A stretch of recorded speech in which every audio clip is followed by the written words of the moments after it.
their heads with dirt, and they begged the mountains to cover them. And God said, "But you wanted me to come and visit." We fear God's wrath. Here I am. Don't want to do anything against his commands, right? That's right. Exactly. Look at what happens. Yes. Ouch. I said this to someone last week when they said, "Well, I pray and God never answers." I said, "No, God does listen to you. He just ignored you because you don't know what you're asking for. If you knew what you were asking for." That's actually a good thing. This is a good thing. No, it was about death. It was because I preached the He Stinketh sermon on Easter. And I said, if you knew what you were actually asking for as regards this particular death that you were talking about, you would never utter this word again, because what you're asking for is annihilation of yourself. And that's obviously something that God can't grant to you. He refuses, because this isn't what he made you to be for, to be annihilated by him, right? He made you to increase and to be fruitful and to live. And you're praying for annihilation, but you think that you're asking for something that is good and godly. And so, no, he heard you. He's just refusing to answer that prayer. He refuses to fulfill that request. As C.S. Lewis said, there's only two words you're going to hear from God in the end. Either thy will be done or your will be done. And the worst thing you can hear God say to you is, fine, thy will be done. But most people, when they pray, they're like, do my will, do my will. And God's like, no. That's why I really like the word fear. Do we really fear God? I mean, right. I know we usually use that in a negative sense. There is a positive sense of fearing him, right? 100%. Because he is God and he rules, and he's in a providential way, in a good way, right? He provides for us. Right. And that's part of his rule. Yeah, that's why I've taken to praying the Christ prayer. And like I was talking about, right, is Lord Jesus Christ, Lamb of God, have mercy on me, a sinner. And then I just continue to add to it as I pray it. But when you start off with Lord Jesus Christ, Lamb of God, crucified from the foundation of the world, light of the world, author of faith, blah, blah, blah, blah. You're constantly just pulling back in who is Jesus, right? And then you're concluding with have mercy on me, or have mercy on me and have mercy on my wife and on my family and on my congregation and on my community. But it's always coming as the direct object to the one who is, again, running the verbs. And so I'll just pray that. And that's kind of how I just pray all the time now in spontaneously, right? Rather than come up with a prayer or like, this is what's on my mind, I just admit that what's on my mind is probably sinful and wrong because I want it so badly. It's like, like a vulgar example is like, we had 130 people in church for Easter. And so, of course, the temptation is to say, God, why can't we have that many people in church every Sunday? I'm going to keep praying until there's well, but what if that's a temptation to sin and a temptation to pride and conceit and judgment of other pastors and other churches and other things? Because you're judging yourself again by quantitative truth versus like, yeah, but what kind of people am I praying that you bring in? Oh, I better pray for that too now, because I really need to define what kind of people I want to come. And now it's just, I want this, I want this, I want this, and I want this. And because it's actually for you, you want this for me too. Versus, how about if you prayed for 10 people and only 10 people to show up in church? Or how about if you prayed against your own passion or desire, right? Exactly. Pray for the blind and the poor and the lame and the mute and the deaf and the the tranny and whatever. Yeah. Or just pray that, again, Lord Jesus Christ, Lamb of God, have mercy on me, a sinner. Lord Jesus Christ, Lamb of God, crucified from the foundation of the world, friend of sinners, have mercy on me, a sinner. Friend of sinners, who calls the last, the lost, the loneliest, the least, and the dead to be raised from the dead. Okay, now let's talk about raising the dead rather than talking about people in church on Sunday. And say, if I preach a sermon that raises one person from the dead, like literally leads them out of the underworld, is that worth 99 who are already raised from the dead? So maybe I shouldn't pray for 100. Maybe I should pray for one. And then you say, well, which one am I going to pray for? You're like, well, you're a sinner. Don't you need to be raised from the underworld too? You're like, I do. So now, it's praying the Christ prayer, and everything cycles back around to Jesus rather than to you. And the feedback loop then is the Christ feedback loop, not the Donovan feedback loop, right? Yeah. Well, you're being turned up to Jesus rather than turned into self. Yeah. And it's the only thing. And at first I thought it was silly. I'm like, you can't do this 80 times. It's just going to become boring and redundant. And And now I do it and I have immediate calm because all of my thoughts are focused on God's word and not on myself. And so I stop being anxious and I fall asleep and my thoughts wander to positive, hopeful things rather than negative, anxious things. Right. Because one of my tendencies, going back to what we were saying before we went live here, is one of my tendencies is I tend to spiral into violent negativity. I start creating enemies where there are no enemies because I assume that if somebody doesn't like me, it's my fault and now they're bad. Well, that was like 36 episodes of banned books, wasn't it? Pretty much, yeah. Well, I mean, in that sense, the government was actually against us. Always will be. Yes. Always will be, exactly. Versus, but maybe there's things happening in their life that you are not privy to that has nothing to do with you. And that is the question that I ask. I'm like, okay, so you know, and we know, everybody knows. So why do you lack the courage to do what's within your vocation, especially as an elected leader, to do what's necessary? And some do, but they're a minority, I think, on the whole. So why do you lack the courage? What's happened here? Right. It's like, I have one diagnosis, is the pain of continuing in the course that you're in is less than the pain of doing the right thing, right? Or doing what's necessary. We watched, what was it? We watched, is the Jamie Foxx Channing Tatum movie, White House Down. Which one is it? Because the Gerard Butler one came out. Olympus Has Fallen was the other one. I think this is called White House Down. That's Gerard Butler. Roland Emmerich. Yeah, okay. It's a movie that is way better than it has any right to be. Right. It's just a really enjoyable action movie. It's Roland Emmerich, so it's like Pirates of the Caribbean. Right. Just over the top action. The president's actually a good guy, and all this stuff. Oh, nice. And how nice. It's a fun action movie. It's a nice. You don't want to think. You just want to be entertained kind of movie. Right. Early 90s. Good guys are good guys. Yes. No. 2000. No, but in that style of the early 90s. Yeah, but in that style, yes. The good guys are good. The bad guys are bad. There's no neutrality, right? It's just, again, it's good popcorn movie. And like to your point, though, is I'm watching this and I'm so cynical because the president, Jamie Foxx's character, is like, we're going to pull all of our troops out of the Middle East. And I said out loud as soon as they announced it, I'm going, oh, he's going to die. He's going to die. They're going to kill him. And the rest of the movie, you find out, of course, spoilers, is of course the military-industrial complex is trying to kill him because he wants to pull. And I'm like, yeah, that's why every president that goes into the Oval Office, his first week gets that visit from the intelligence community. And suddenly they change their entire tune about war and peace and de-escalation and all these things. And because they have to be sat down and it has to be explained to them. There's rules to the game, son. And it isn't your game. You think that this is your office, and that's what the people think it is too. Right. But not really, hasn't really been the case since at least 1964 or so. Correct. Right. Right. We had a coup, and people weren't paying attention. And we won, and you lost. And we won. It's over. This is why I think the next president will be a golden retriever, because at this point, toe the line, and we'll make you wealthy, and we'll give you houses and things. Just do what we tell you, and you'll be okay. Right. Right. All right. Well, I guess that's a pretty good deal. I don't know. So then you have to ask yourself if Christ fills the model, if he's the archetype of all archetypes, right? He fills the whole model. Then Lewis is correct in the sense that the devil is God's hammer, just as Judas is. Oh yeah. Because everything was made by him and for him. So then you have to ask a much bigger, more profound question about the nature of so-called evil that we were addressing. Again, if evil is a parasite on the good, and I believe that now, that evil can't exist outside of God because Jesus is the Logos. He's reality. So evil can't exist outside of the Logos. We have to completely reorient the way in which we view evil, cultic behavior, powers of darkness, all of it. Right. Because what the American evangelical mind has done since the Enlightenment is said the devil's over there. Some treat him as an anti-hero, some treat him as a rebel, but others treat him as, the mustache-twirling villain. But he exists in a separate area from God. And so we have this dualism, right? The yin and the yang, the masculine and the feminine, with evil on one side and good on the other.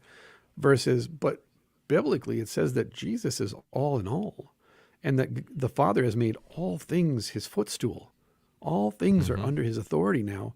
And the Son yearns for the day when the Father says, okay, I'll take it all back now. We're good. It's all over, right? So the entire way that we even approach the conversation about malevolence, malicious intent, evil, whatever, is wrong. Fundamentally, it's just wrong. Because as I said to someone yesterday, you do realize they're all doomed, right?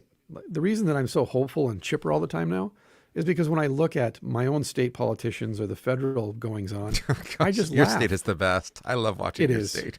It's so as long as I great. don't have to live there, it's so much fun to watch. He got $50,000 for 3 different claims. He got $150,000 for the emotional damage of watching George Floyd be put on the ground.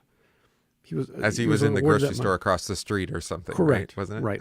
That would be like you and me being in Little New York at Caesar's Palace on 9/11, and then suing the city of New York for the emotional damage, because I was in Little New York in the Vegas casino when the Twin Towers came down, and I felt like I was there, and I've never recovered. Like, that's the level of absurdity. So you have to ask yourself, as I have noted to my own congregation, if this is God's hammer, and then to quote Luther, that God is punishing us for our unrepentance, right? Rather than vote again, perhaps you should be praying on your knees in fear of God that he send the rain. Because again, biblically and experientially, Are you talking about the acid rain or the fire from heaven rain, or no, like actual rain to water the ground and cause things to grow? That rain, sustaining water from the heavens. Yes. But they don't see the connection between rain and the angry wind of God and unrepentance and our elected officials. Oh, you're talking about your drought. Okay. Like literal drought. We got 11 inches of moisture in a week and a half. And my congregation said, Pastor, you were right. And I said, of course I was right. Do you think God's going to abandon us and just be like, die? You know what I've been doing the past month and a half? Praying a lot. Yeah. What have you been doing? Complaining about the weather. There's the turn. Is you're complaining about something that you actually have a say in. You could literally beseech the Lord to send the rain. So then I stand up in Bible class and talk about the wind as the breath of God and how you can actually gauge God's mood by the wind, because that's the way they used to do things. And everyone goes, you're so weird. I go, yeah, I am, but I'm also right. You got some kind of spirit of divination or something? Yeah. In this book that's I have a song in my head. Me. You know what song you have in my head? The 10,000 Maniacs song. Song of the South? Oh. No, Like the Weather. You know the Like the Weather? Yeah. Mm-hmm. Talk about the weather, but I have no apologies for things I've said. Every day it's the same thing. Yep. Yeah. Boring in the way I said it. It's too cold. I whine, but I'd like to say that I'm fine. I'm dealing. It's just like the weather. But that's one of the most fundamental and significant differences between a pre-modern and a postmodern world. Is when I read early medieval stuff, which I read every day, and then you read the early fathers, this conversation is normal for them. So when I talk this way and it's abnormal, I have to lead people backwards and say, this used to be a very common conversation that people had with each other every day. They'd wake up in the morning and say, ooh, God's angry this morning. Or, the Lord is shining down on us with golden light from heaven today.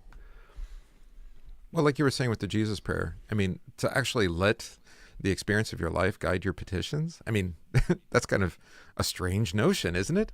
And that you could pray for mundane things. Well, of course you pray for mundane things. That's the Lord's Prayer. It's pretty mundane for the most part. I think, to Jared, to your point, the whirlwind is a pretty common occurrence in the Old Testament as a form of judgment. Just go read Job as an example. Yeah. Well, and even in recent history, though, that's how they understood, say, the Dust Bowls. It wasn't just like, oh, well, we cleared all the topsoil off, although that was true. Right. Right. But then God's judgment was the consequence of that, right? Right. That is the reading for this Sunday, which is unfortunate because I used it in my reading for Easter Sunday. It's Ezekiel and the dry bones, where God says, command the wind. Some translations command the breath, but it's ruach. It's command the spirit.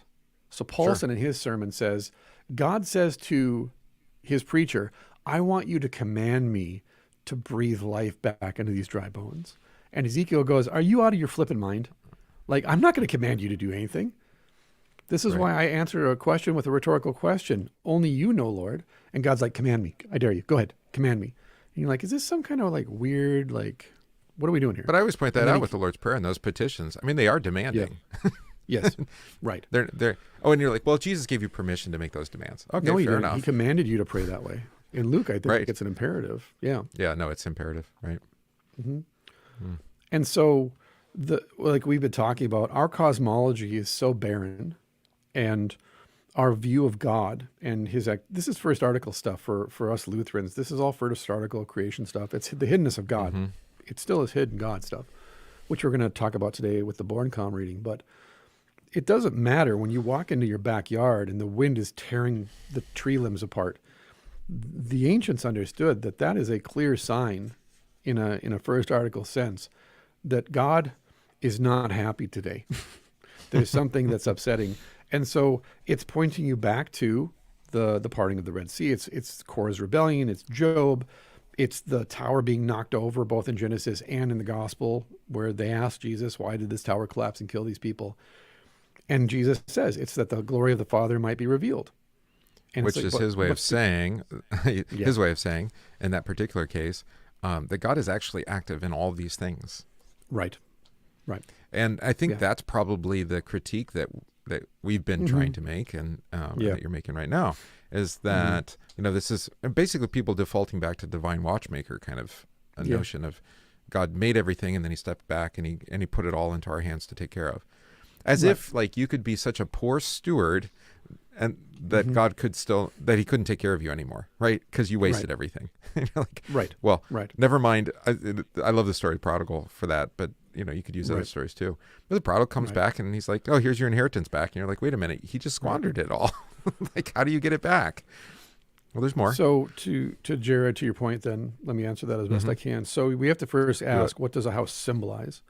A house is clothing. It's covering. This goes back to the covering of the skins in Genesis to cover protection. Our shame. Houses are a covering. They're a protection. They're a disguise. That's the symbolism of clothing. It's threefold: covering, protection, and disguise. And a house, then, the walls are clothing. Walls are clothing.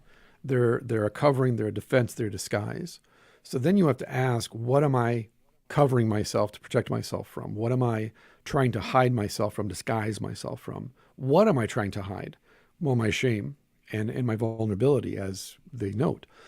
And so what we do then is we treat as permanent, as fixed, as a mountain, as a column, something that is temporary, that is trivial, because temporary things are trivial things.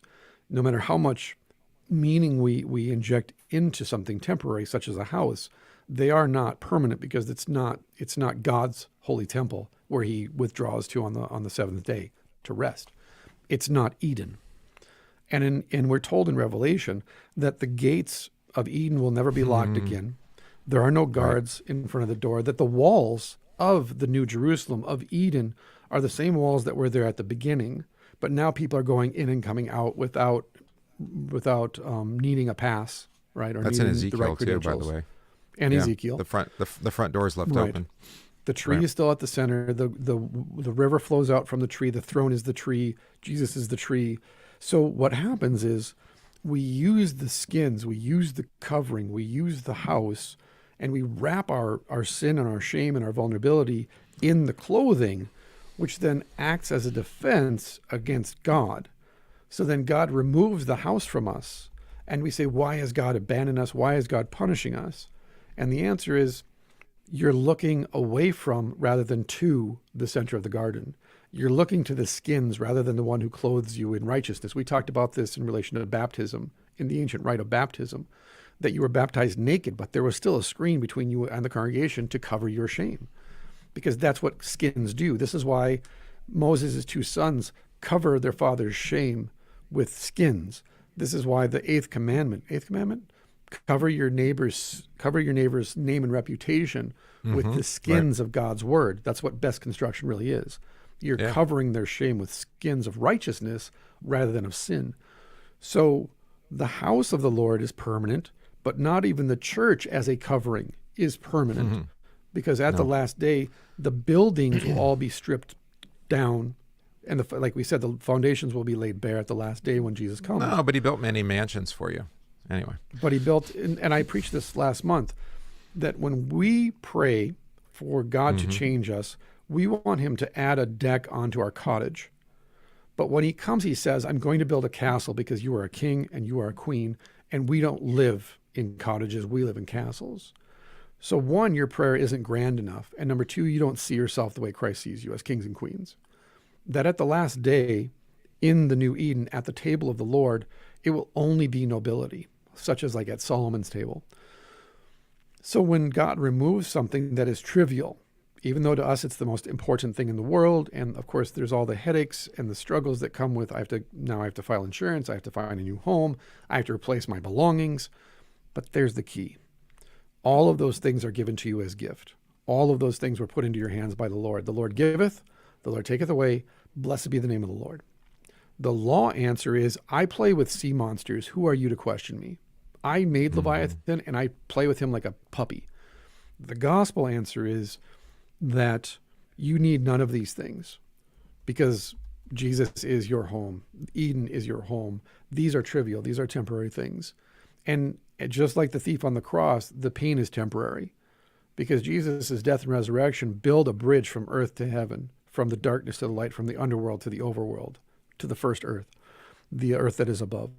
So rather than look down, literally looking down at the ruins of your home and down at the ruins of creation after the fall, look up the mountain, look up at Jesus, go into God's house and get down on your knees and look up at the cross, look up at the crucifix and raise your eyes and repeat the words of Psalm 91 in the Septuagint, which says that the righteous will arise like the phoenix, because the word phoenix is the word for palm, right? We get the word palm from phoenix.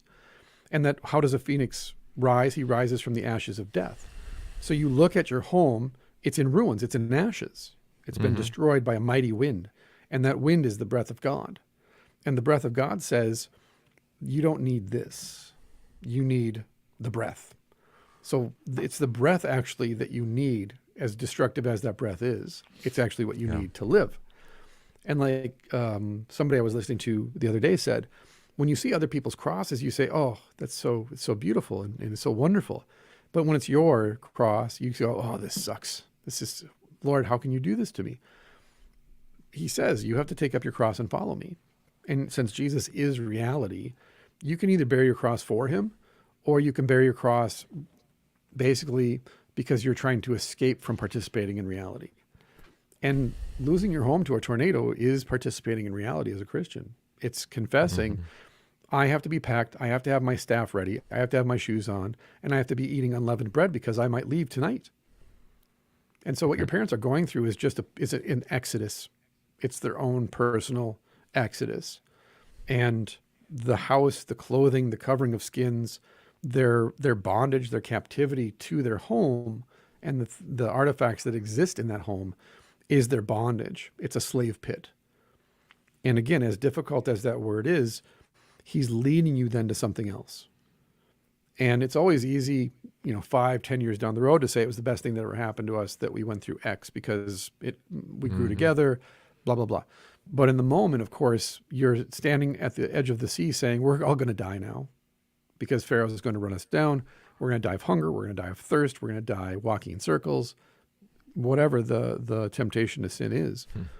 But God promised to take us to the promised land, to the land flowing with milk and honey.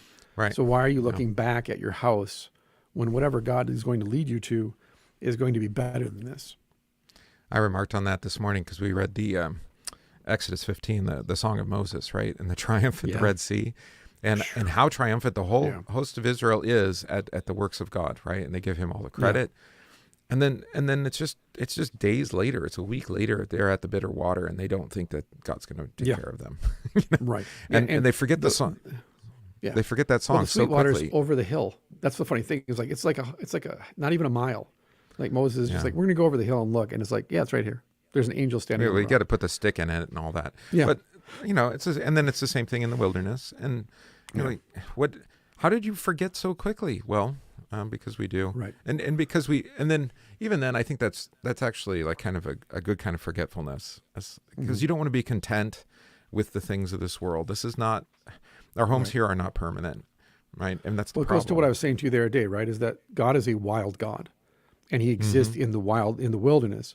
And whenever Jesus goes into the center, he goes into the synagogue, he goes into the temple, he goes into the center of any village or group, they immediately drive him away. The only people in the Gospels that receive Jesus are those who exist at the very edge the boundary of the wilderness. The woman at the well, the Syrophoenician woman, Sidon. Yeah. the Tyre and Sidon. It's always the people that live right at the edge of the woods. But if you read fairy tales, the people that live at the edge of the woods are the ones that you should be the most afraid of. And God's saying, I am the wilding God. I exist out in the wild places. So How what much we time does do Jesus then, spend in the Decapolis? And you're like, what are you doing Exactly. over there? right, That's right. those are Roman cities. What are you doing? Yeah. And you have to ask yourself then, okay, there's only one center that Jesus will come to repeatedly, and that's his own house. That is the church. He comes to his own house repeatedly. And even then he only stays for a day or two at a time. And then he's off again. And then you hear, it's like you and I, you talked to me about this and really turned me on to this. And I've been thinking more and more of this, especially right now. You notice after his resurrection, Jesus is everywhere. So he just shows up. 12 days later, he shows up. A month later, he shows up. 8 days later, he shows up. He's like, where the hell were you? I was over there. And then you read it. He's like, oh, I'm walking on the road. And then I was over there. And now I'm over there. And now I'm over there. And it's like, how are you everywhere? Because now I'm me. Now the bolts, they're off the door. I don't have to be limited anymore. I've overcome the underworld. It's over. So I can be anywhere now.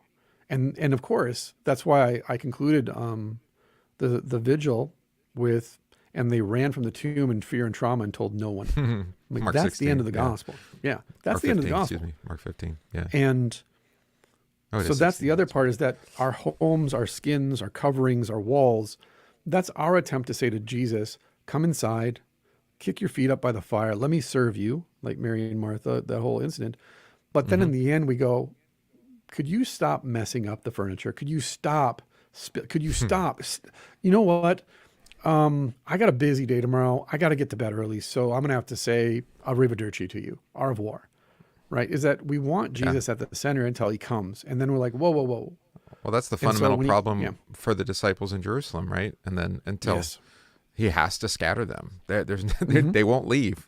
You're like, and he told them to leave. That's the fundamental problem with the disciples in Jerusalem at the Jerusalem Council. It's the fundamental problem that Paul has with all of them. Is this is the center.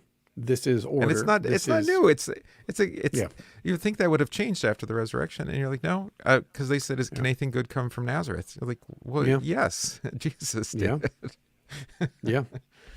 Yeah. And so that's the other side that I always see too as a pastor, is that, and I'm guilty of this as well. I love my little compound and my acre and my garden, my trees. Like being on that. You like being on the edges. Yes. Yeah, it's my little garden, literally on the edge of the woods in the little house in a village,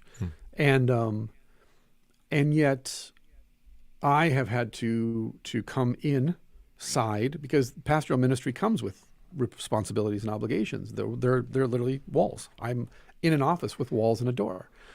And my people show up on Sunday and then they expect me to behave myself, because I could never be myself around the people I serve, because yes, it's too much. I'm too much for the people I serve. And I've learned that over the last 15 years. I've had to, and what's really interesting then is that we play this interesting game, my congregation and I, where they know I'm holding back, and I know they know I'm holding back. And yet even then they're like, Pastor, you're a bit much.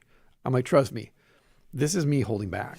And they're like, oh, we know. We would hate to see you cut loose. And this is why then, as a holy man, as a prophet, when you show up at different places, people will look at you as if, why are you here? Like, I've been asked that question at weddings, for example. Hey, can you come in and do the prayer at the wedding reception? I'm like, I'll come and do it, but I'm going to leave because it's at the Legion or it's at the hall down the road. And you guys don't want to get drunk with me in the room. I don't want you to get drunk with me in the room. It's awkward, especially if it's a Saturday. And so I show up, I pray, I press flesh, I say hello to some people, and I look at certain people and go, I will see you in church tomorrow morning. And I give them a little smile. We both know what I mean. And they haul their hungover butts into church on Sunday morning. And I greet them at the door, all bright-eyed and bushy-tailed, and say, come for absolution? And they're like, yep. I'm like, okay, let's go. Because I know my people and my people know me. But they also know, again, sometimes I'm there in peace, sometimes I'm there in judgment. It's the Holy Spirit. It's the wind of God, right? And as Christians, though, we're all called to be in the world, but not of the world. We are wild. We're called to be wilding people and to exist at the boundaries of things, at the borders. But the pull to come back to the center, to what's orderly and logical, and everything's a square off, square circle. Everything's a right angle. is so appealing to us because, again, that's our covering and our protection and our disguise. And the Enlightenment was so offended by the messiness and the superstition and the illogical composition of the ancient world that they literally whitewashed it until what we think the ancient world was kind of sort of resembles the ancient world. But if you go back and read those guys, they're like, Plato was an MMA fighter. The word Plato means broad-chested plates. Right. Yeah. And he talks about he would engage in pancration sparring on a weekly basis. He'd go to the gym. Like, you don't think of Greek philosophers being guys that like go and throw down in the arena for fun. Plato did. So when he's talking about life, he's talking about it in a similar way to a fighter, because that's what he does for recreation. And then you understand why Aristotle wasn't a big fan of Plato, because that's not Aristotle's jam. But you see then that the reason that we struggle with the early fathers, especially the Eastern fathers, the desert fathers, is because they're out there in the wild places. And they're not being influenced by Athens, and they're not being influenced by Rome, because they're not at the center. They're literally in Iran, Iraq, Turkey, Syria. They're out there on the borders of India. They're out there, man. Like Irenaeus, he's in Gaul, and he's close to Rome. He's in, southern France, but he's still in Gaul, surrounded by pagans. He's still surrounded by the Germanic people. There's still problems. And so it's a wild, wild place. And when you forget that, as Martin Shaw says, once you try to domesticate Jesus, he is nothing. He is of no use to you anymore. And then when your house falls in on you, you cry out, God, where have you been? And God's like, I was here. I'm the one who caused your house to fall down. But God would never do that. Why not? He does it in the Bible. He does it all the time. Why not you? It's like I say to people, no one wants to live through a revolution, but someone has to. And by the way, you're alive. If you were dead, right. if you died in the house, you'd be in the resurrection, so you wouldn't care. And you'd be like, thank you for crushing me in my house and bringing me into the resurrection. Thank you. As I've said, John the Baptist is beheaded, and people are like, oh, that's so terrible. I'm like, why? He's going to die. One way is as good as another. That's a pretty quick way to die, all things considered. But we all die. So what are you sad about? Right? That he didn't die long and languishing in bed. Like, he died. And you're going to die too, whether by a blow to the head or in bed or cancer, or you don't know. And simultaneously, if you're not in the house when it collapses and you're still alive, praise be to God. Why did you do this? Not where were you, but why? Show me, give me discernment, give me wisdom to know your will. But we're given the answer to his will. We know why he does this. Because these are temporary things. These are trivial things. And I have greater things to give you that Peter, we left everything for you. We left our house and home and family for you. And Jesus says, I'll give you tenfold. It's so laughable. It's laughable. It is. Yeah. And so this is why we resonate so strongly with the Gospels, is the disciples are no different than us, practically speaking. Like, they have the exact same, like, if you understand how snarky and sarcastic Thomas is, that's, especially in John's gospel, the only time Thomas is given any kind of dialogue, he's making some sort of snarky quip. Well, I guess we'll just go to Jerusalem and die with them. Oh yeah? Well, unless I shove my fist in his side, go ahead, guys. I dare you. Produce a body. Yeah. I'll shove like my Philip, hand in there. Like Philip at the feeding the 5,000. Yeah, what's this? What's so little for so many? Yeah. It's like, they're mocking him, right? That's not pious banter. They're like, no, I know. Mind? I know. Unless you eat my flesh and drink my blood, there's no life in you. So anyways. Too much Jesus. We're walking exactly. away. See you later. And then later that night when they were alone, they asked Jesus, remember earlier today when you said that really whacked out thing that's forbidden in Leviticus? What were you talking about? And he says, to you has been given the mysteries of the kingdom of heaven. And they're like, that's not an answer. I don't, as Paulson says, we want to act like midwives, like coaxing the answer out like a newborn. Like, come on, Jesus, give birth to the answer. And he's like, you already know the answer. I've already given this to you to know. And you realize it's Moses saying, hey, God, what's your name? No, we're not playing that game. You're not going to cast some incantation on me and trap me in a bottle. That's not how this works. That's how the pagans act, but that's not how I operate. So you just tell them, I am sent you. Right? Yeah. This is why the guards fall on their face in the garden when they said, "We're looking for Jesus of Nazareth." He goes, "I am," and then they fall. And Aaron's like, "I don't get it." I'm like, "He says I am, not I am." It's the name. That's the name. They know the name. It's ego eimi in Greek. It's not I am him or I am the one you're looking for. That's alliteration. It's I am. Well, it's I am, right? I mean, it's I am. Yeah. He's like, again, who are you looking for? Jesus. And he says, get up. I am. Like, right? And where do they meet him? In a garden. And Peter's like, we want blood, right? He's like, no. There's no blood in my garden. Like, the only blood in my garden is my blood. And then, since we'll get into this now, but this is, we're at the end of the Parsifal saga. We're at the end of the Grail Moon. We're at the end of the chalice and finding the chalice. And that whole Grail legend is about the fact that the entire earth is the chalice because Jesus's blood falls to the ground and sanctifies the earth. But I saw Last Crusade. Come on, man. I know. Right? Ruined my childhood. And I know. But you realize that, the blood, just like the water, like Jesus sanctified all waters in the Jordan to be a life-giving, flood. He also sanctified the entire earth with his blood and made it his grail. And you're like, what's happening? And again, read the early fathers. They got that. They just throw that out there. Like it's, hey, the whole, like, wait, could you explain that more? And they're like, why? Like, you don't know that? It's right there. And you're like, oh, I'm so stupid. But this is, as we've been talking about, especially the last 3 months in particular, or 4 months now, is our cosmology is so barren. It's like it's me in an empty room sitting in a chair, like for all God. For all the insanity of what science tries to tell us how the world is constructed. And it is. I mean, it's a way of knowing, right? Sure. Scientific knowledge is a kind of knowing. You're like, well, if that's true, then from the perspective of the scripture, like, right. And we have this very minimalistic view of the world from scripture, not what scripture actually gives, but the minimalistic one. It's like, well and there's 7 days and he made everything. To your point, right? If you talk about quantum physics or quantum theory and about probability fields and so on, and theologically to coin a term, it's unity and multiplicity.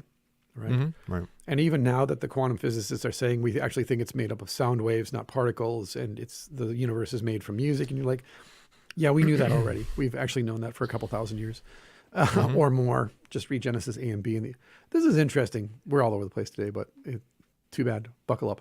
I am recording, by the way, so you don't have to worry about the bump music. But if you read the early fathers, they have the entire war in heaven occurring before Genesis 1. Like Genesis 1 in the Old Text is the war in heaven. And I only mention that because in the Silmarillion, the first chapter of the Silmarillion is about the Song of Iluvatar and Morgoth and his counter song of dissonance and so forth. And people are like, where did Tolkien get that from? I'm like, well, it's from Genesis A and B, the Anglo-Saxon Genesis A and B. It's from the apocryphal books, from the pseudepigrapha also. He's reading all this stuff. And he's just Pigrapha, thank you. Pseudepigrapha. I always forget that part. That's how often I read the pseudepigrapha. And but he's reading this breadth of early church literature and early medieval literature in particular because he's a classicist. And then he's using that to form the skeleton of the Silmarillion and then the rest of his universe. And that's what I mean. It's like our cosmology as inheritors of the American evangelical Christian religion is kind of like a modern art exhibit. It's just us in a bare room with a cube, just a plain blue cube in the middle of the room. And we're supposed to sit there and, it's so meaningful that it's painted blue and it's a square and the room is white. And okay, next. Versus, right, looking at an icon, looking at an early, a church from 900, a stave church from 1100, looking at, like I said, the Parthenon was a Christian church longer than it was a pagan temple. Right. So why don't we talk about that? And it was painted. Everything was painted and it was gilded. It was beautiful. Including the statues, yes. Including the statues. And again, this is the good, beautiful, and true stuff again, but it just goes to the point that our cosmology is rather barren because our world is barren. We're not people that live by conviction. I was talking with a member of my church yesterday. We've made it barren. Correct. That's how we view Right. it. We're Yep. always trying to. Yeah, we can blame the trying to- Elizabethan reforms. We can blame not Cranmer, the Puritan, Cromwell, Oliver Cromwell, and Yeah. we can blame because they exported that here, but and the Wesleys did too because they're a part of that Methodist. Well, yes, Protestant a simple movement. faith, right? To quote. Yes, a simple faith. Simple not in the sense of elegant, but simple in the sense of barren. Anything that detracts Simple in from the God's sense word in the of Bible childish. is all this. I mean, Yeah. ultimately, it's very childish. very very narrow, and not childlike, but childish, right? so I encounter this very regularly now because people are scared by it, which is a very interesting phenomenon to me, that people are scared by talk of art and beauty and the ancient church. And you noted this too, and I can agree to a certain extent, is that had I read Ephraim the Syrian 10 years ago, I wouldn't have appreciated him, and I would have basically just put him on the shelf and said, oh, that was, Well, you is would have what said it it's is. beautiful, but I don't see Right. the value. Correct. Mhm. Whereas now I'm just like, yep, that's all I want to read is Ephraim, and read Maximus and read Gregory of Nyssa and Exodus and read that stuff and go, this is different. There's something going on here. I want to understand the Semitic exegesis more, and the early medieval stuff in particular, but especially Well, the maybe our the maybe our Halion. context has changed in that time too, right? So now it speaks. Yeah. What, know, I what mean, you've changed. 2020 well, The what world 2020 changed. well, Yeah. this is the first Easter in 3 years I have not been to the ER. That's how much I've changed That's in 3 years. crazy. I've been Wow. physically in the hospital 3 years in a row. I didn't know it was 3 years. And- I figured 2. yeah. Okay, 3. No, the first year was with my kidney and my surgery for my Mhm. kidney stone. Second year was my anxiety and being admitted for anxiety. And then last year was my stomach and all the problems I've had with my stomach that crashed in yeah, January. I forgot about that. Yeah. And so, yeah, it was a pretty big deal that I was healthy this year for Easter. And you realize, and I realized anyways, again, looking over my shoulder, God broke me down spiritually, emotionally, and physically over a 3-year period and said, no, no, no, no, no, no, no, now. And now I look at that and say, 4 years ago, I wasn't ready for this. 3 years ago, I wasn't ready for this. But now I'm ready. And I don't know where it's leading. I don't know where he wants me to go. He's leading me somewhere. But all I know is that I'm happier. I'm more at peace. My congregation is like oddly pleased and happy and hopeful and joyful and saying things to me, like I said to you yesterday. They're saying to me more regularly, like, you've changed. And the way you preach changed. It's more poetic. It's deeper. It's more colorful. It's more illustrative. And the way you teach is more energized and exciting, and we just love it. So whatever is happening, just keep doing it. And I'm like, really? I thought it was kind of weird. And they're like, no, we love it. And I'm like, well, then God's doing something. This is great. And God be praised, whatever it is. But it is just recognizing that he'll lead you through trials and temptations, and he will lead you through a kind of, what do you want to say, a breaking down. And again, separating you out from the trivial things. He'll separate you out from those things that you're clinging to, whether it be something abstract like the state and politics, something concrete like a house or possessions or relationships.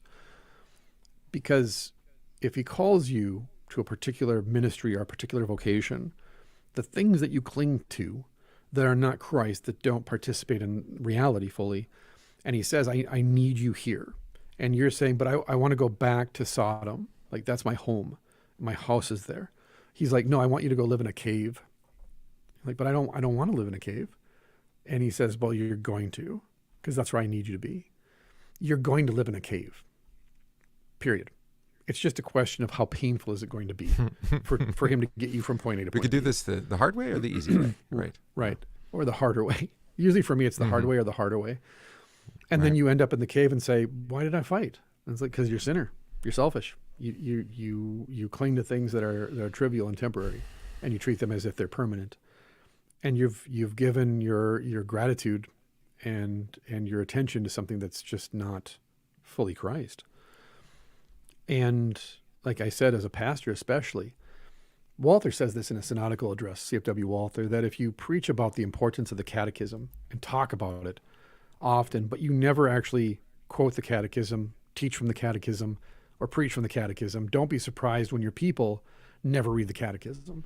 Correct. It's like, don't talk about it if you're not actually living it, right? Walking the walk. Likewise, when I tell my congregation, you should be receiving the sacrament every day because it will strengthen you, it will feed you. You'll be shocked by the change that happens if you take the sacrament daily. And then most of them just look at me and say, that's just pastor saying something religious that, you know, Right. but I'm not where you're at, pastor. I don't need it every day. But the people that have started doing it regularly now and started doing that, they tell me, you know, yeah, actually something's changed.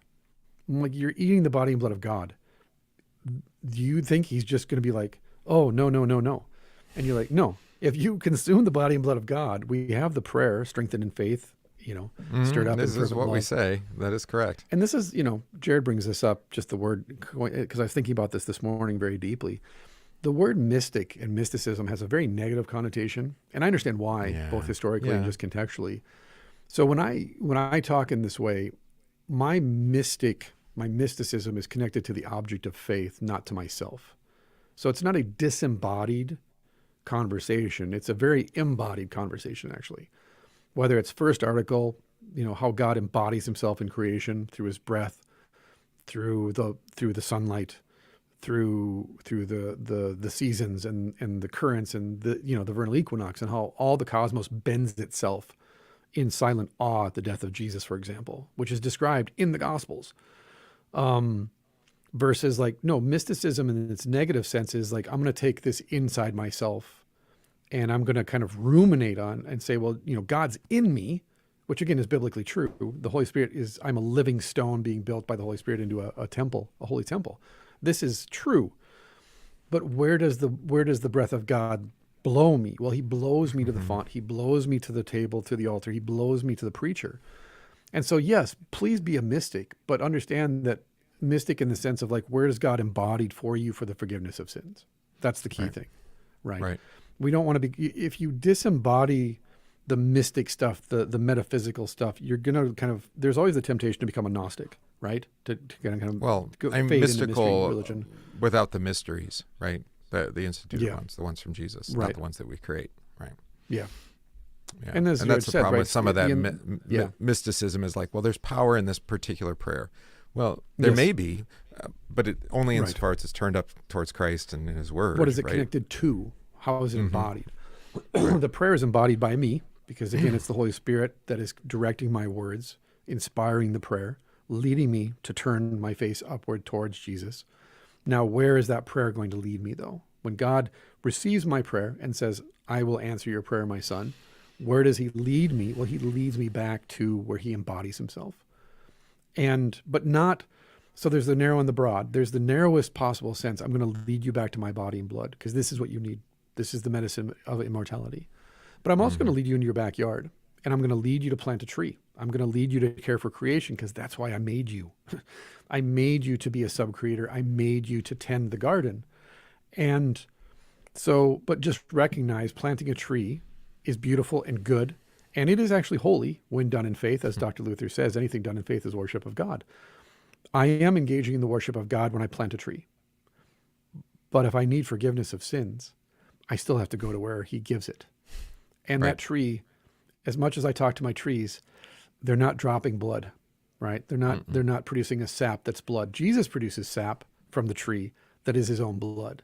And so it's not either or, though. And I think we have this tendency to separate the earthly from the heavenly, the spiritual from the material. And it's one or the other. That is the Enlightenment move that we were talking about before, where you maybe overly simplify.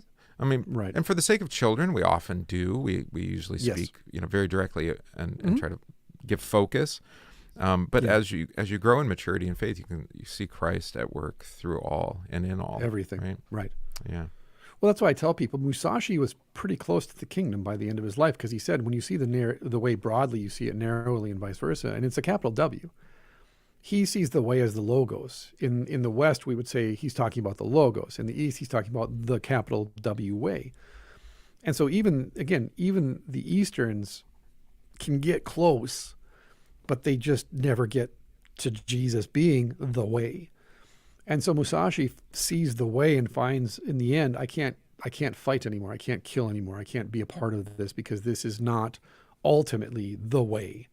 The way is the way of non-violence, the way of non-engagement in this duel to the death. So as much as possible, don't, right? Unless you're ready to die. And so when you read the Book of Five Rings by Musashi, everything he's saying is pointing you to Jesus. But you have to first have the Holy Spirit lead you from the text of the Five Rings to the cross to say, yeah, ultimately what Musashi could not get to is Jesus on the cross. That's really what he was yearning for his whole life, and he never found it, which is why we shed blood, by the way. The reason we shed blood is because we yearn for the blood of Christ to cover our sins, because again, and if not in his paradise, blood, something's blood, right? Exactly. Mm-hmm. And this is the tragedy of human existence, is that we know there's life in the blood, there's power in the blood, which is why God says, don't do that. Don't put lifeblood on your table and eat it. Mm-mm. And we know that inherently. We know it innately. That's why it's part of all of our rituals. And yet, again, like I said, with White House Down last night, there was a baptismal scene at the end because the sprinklers came on, and there was a sacramental scene because there was blood at the end too. There was bleeding. There was bleeding from the side, by the way. The president's character, after the propane tank blows up, his side is pierced. And guess what? It's his left side. And he's bleeding from his left side because he's the savior. He's the president. Can't and then help his it. protector, Ugh. the real savior figure, the protector, bandages his wound and then goes and bleeds and sacrifices his blood for the president. You realize, oh, you're not the Christ. You're the baptizer. I'm the Christ in this story. So he has to sacrifice his blood in the end. And, excuse me.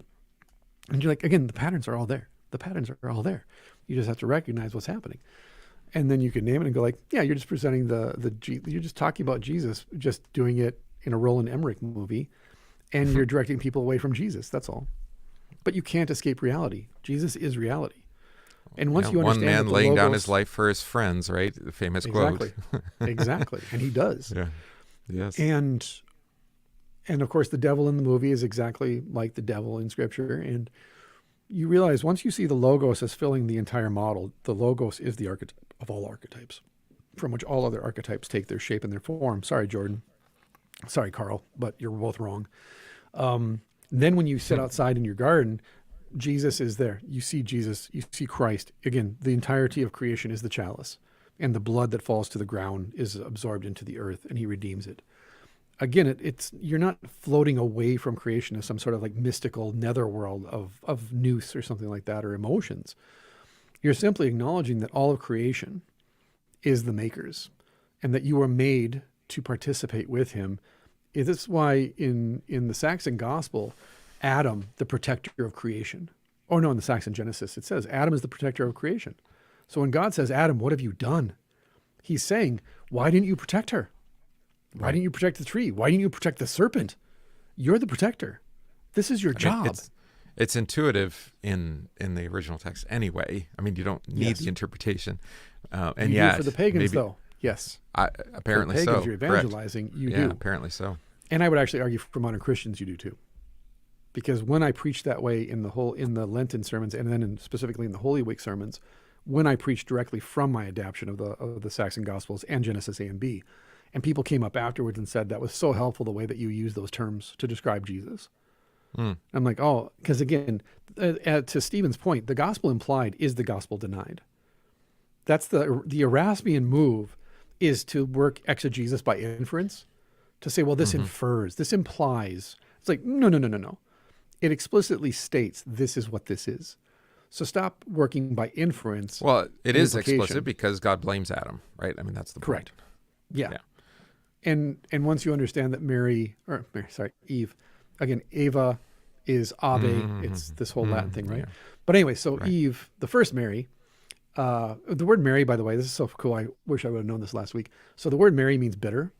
And so the three Marys that go to the tomb to anoint his body, they're yeah, exactly.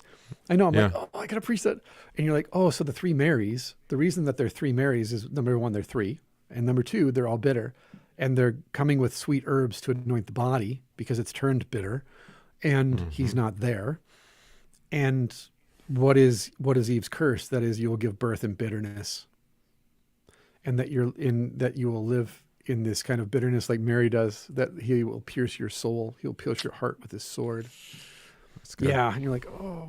And so you have to communicate that, because people today, in my opinion, I'm reading this book by Ronald Murphy, who translated the Saxon Gospel, the Helion.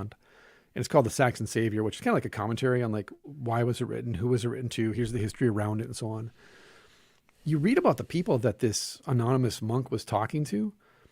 They're, honest to God, they're not much different than modern Christians, even though they're pagans. In fact, the pagans were actually easier to evangelize because they had a cosmology and a framework that you could work with. You know? Well, I think that's true. The missionaries talk about that being true in Africa because they're still what is it when you have animist, right? You have they have a connection to creation, even though they don't call it that necessarily, right? Well, I was reading yesterday that there was a temple in Uppsala, right? It was a huge temple to Woden, Thor, and Thrika. And so depending on what you're praying for, you know, you went to Thor for weather, and you went to Woden for war, and you went to Thrika for fertility. And it was like a giant stave church. If you know what that is, go look it up, stave churches. And it was completely adorned in gold. It was surrounded by gold bands, and it was adorned with gold and silver. And there was a holy font, and you would drown people in the font. And if they didn't resurface, that meant that the gods had received your sacrifice. And then once a year, actually right now, they would commit blood sacrifices, and it was required by law that all attend. And you would bring then your offerings, and the priest would offer the blood sacrifice, and then they would hang them from a tree. People, animals, even dogs would be hung from a tree, and the blood would then be poured out onto the ground around the holy tree. Wow. Right. And you're like, well, that's a little on the nose. So when these missionaries show up, they don't have to stretch that far to say, you know, Jesus died on a tree and his blood fell out on the ground and sanctified the earth. Because the Norse are saying, yeah, we have the same story. So what's so different about your God? And they're like, well, my God did it for all of us, and it's non-repeatable. And by the way, your three gods answer to my God. They're only lesser deities. My God's at the top of the mountain, which again, the Norse understood because they had a mountain too. And by the way, my God was nailed to this tree, and he didn't do it himself. And by the way, he actually died. Your mortal gods, yeah, they're going to go down with you on Ragnarok, and that's it. It's over. My God actually is going to raise us from the dead at Ragnarok. And we're all going to be seated in Eden, in the mead hall, at the bench, forever. And you're like, they're not doing anything that's not biblical. They're just using the language of the people that they're living with and saying like, no, my story's better because it's got a good head on it. Well, if you put it that way... Right. It reminds me of the arguments that people have of calling God Allah, Arabic, right? Yeah. You're like, okay. Yeah. It's so pedantic to be like fatiguing. Really? Yeah. That's what you're going to argue about, right? Right. You know, Jesus is the prophet. He's still a prophet. So that's your starting point. You have a starting point. Correct. They acknowledge what the Gospels acknowledge, which is, who do people say I am? The prophet, a prophet. Maybe not son of Allah, but we'll get there. Right. But it's a starting point, is what I'm saying, right? It's not a perfect fit. But you have a starting point to say, oh, I noticed that you worship Jesus. Well, Paul had less than that. I noticed that you have an altar to an unknown God. Well, let me tell you who that God is, because I worship him. He was starting from zero. And I just noticed when I talk to my people about this, and I talk in a certain way now, and I preach in a certain way, they're all turned on and saying like, well, when you put it that way, now I understand. Yeah. I'm like, really? Because this is how they used to evangelize pagans. And I'm like, oh, I get it. I wasn't given to see yet either. You're like we said, right, is that the techne may change, but the sentiment is the same. Alchemy is alchemy. Just the techne is different. Yeah. Right. And so, yeah, you worship Thor. If you live in the upper Midwest, you worship Thor because you talk incessantly about the weather. It's nonstop. And if Jesus were presented to you like Thor, you'd probably come to church more often because you're so concerned about the weather. But, you know, problem is Jesus is the Lord of the heavens and the earth, and he actually controls the wind and the waves. That's so why don't we turn our prayers where they go? So you'd pray to Thor, but you wouldn't pray to Jesus. It's very interesting, right? And it's all there. But our cosmology, to bring it full circle, is so barren, so empty, so dry, so uninspired, so lacking in imagination, that as you noted, we'll look at something and say, no, just that's it. No, because it's not this. It's like, but your ancestors started out as pagans. So how did you get here? Right? It's also recognizing that mysticism used to actually be not a positive thing and seen as a positive because it was a full participation in heaven and earth and understanding the overlap, right? Well, that's probably the best. I mean, that's a really helpful definition, probably worth keeping in your pocket. Yeah. The full participation between heaven and earth. If you elevate the sacrament, you're participating in a mystical experience. You're already there. Yeah. You're already doing it. Yeah. You may not know what the symbolism of it is, but you're raising the cup or the chalice, and you're raising the host to signal to the congregation, heaven and earth have now come together in unity. They've conjoined. They're conjugal in this. We teach this in our catechism. You may not be quite to the point where you're seeing the stars and the planets as creatures of God, but you might get there. I said that on Saturday night during the vigil. Oh, did you? When Jesus died, the entire cosmos physically bent itself toward him. And then I talked, because this is the great year to do it, of course, because we have the solar eclipse Monday coming up, the solar eclipse coming up. We have the vernal equinox and all this stuff. I said, all the pagans did was steal this stuff, take Jesus out of the model, and kept the signs, right? They worshipped the signs, the thing, the fruit, rather than the person who grew it. I said, but if you put Jesus back at the top, when he dies, and it's in my homily, go listen to Warrior Priest yesterday. I recorded all of them. Like the earth trembles, the boulders crack, the mountains shake, the sun goes black, and everything stops. For the first time in the history of the world, all of the creation that can't talk talks to men and says, do you know what you've done? Wake up. Yeah. Yep. And then when he dies in the 9th hour, the sun comes back. The light comes back out. Oh, by the way, the dead get up and walk. And are seen. Opened. Yes. Yes. That's a huge event. And it's that was historic. Just the earthquakes. And you're like, well, okay, maybe the earthquakes did open the graves, but the dead came out of them. Right. No, it shocked them awake. They were shaken awake. Like, get up. You're like, I wasn't really dead. I was only partially dead. It hasn't ever happened again. It hasn't happened again because it doesn't need to now. No. It's over. It's finished. The testimony is made. Yeah. And so don't try to make that sound logical. It's not. It's a mystical cosmic event that's doesn't need to be repeated, and our entire faith hangs on it. So there you are. I mean, I think most people hear mystic and they think not real. Right? Yeah. No, 100%. Just like saying mythic. Most real. Right. It's right. mythical. I see. You mean not real? I'm like, no, it's truer than true. It's truer than facts. Right. If you think that facts communicate truth, you're so far downstream from the actual truth, you don't understand. Well, it's like all the honest scientists, they always call things theory. I mean, they don't say, well, this is a step. They call it, even their laws are like, well, they're not immutable. So, gravity's a law until you get really small or you get really fast. It's a little out of law. Yeah. And you're like, well, wait a minute. If it's not universal, then is it really a law? Well, it only applies to these particular contexts. And you're like, okay, well, okay. So it's like saying Jesus died on Friday. You're like, yeah, quantitatively, that's true. I got up this morning and had breakfast. That's what you just said to me. Now tell me what it means. Tell me the qualitative truth about the death of Jesus on the cross. And by the way, you don't have to dig too deep before it becomes incomprehensible. That God's a corpse, that all of creation stopped for 3 days, that reality ceased for 3 days, just stopped waiting and said, we're waiting, we're waiting, we're waiting. Like angels descended from the heavens to say, he's not here. Good news. Like, how can you as a finite human being, as an Adam or an Eve, how can you comprehend that the Logos, reality itself, ceased to be for 3 days? It's like I was telling you, right? We turn into modalists at that point, or we have three gods, because we're like, well, God died, but he didn't really die. And like you said, when you're teaching kids, God died. That's as much as they can grasp. God died. We don't have to get into the deeper metaphysical questions of the Trinity, right? But talk to an adult and go, God died. Okay, explain that to me. Yeah, right. God is present in the bread and wine. Give me the steps. Go ahead, break it down for me. Yeah.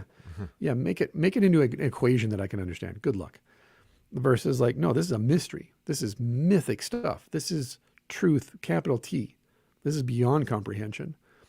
And and this goes back to the point of the wild God, as soon as you try to narrow this down to say, I understand, I can make this make sense, Jesus ceases to be Jesus for you at that point. What does he become? Like some kind of mechanical, like robotic version or something.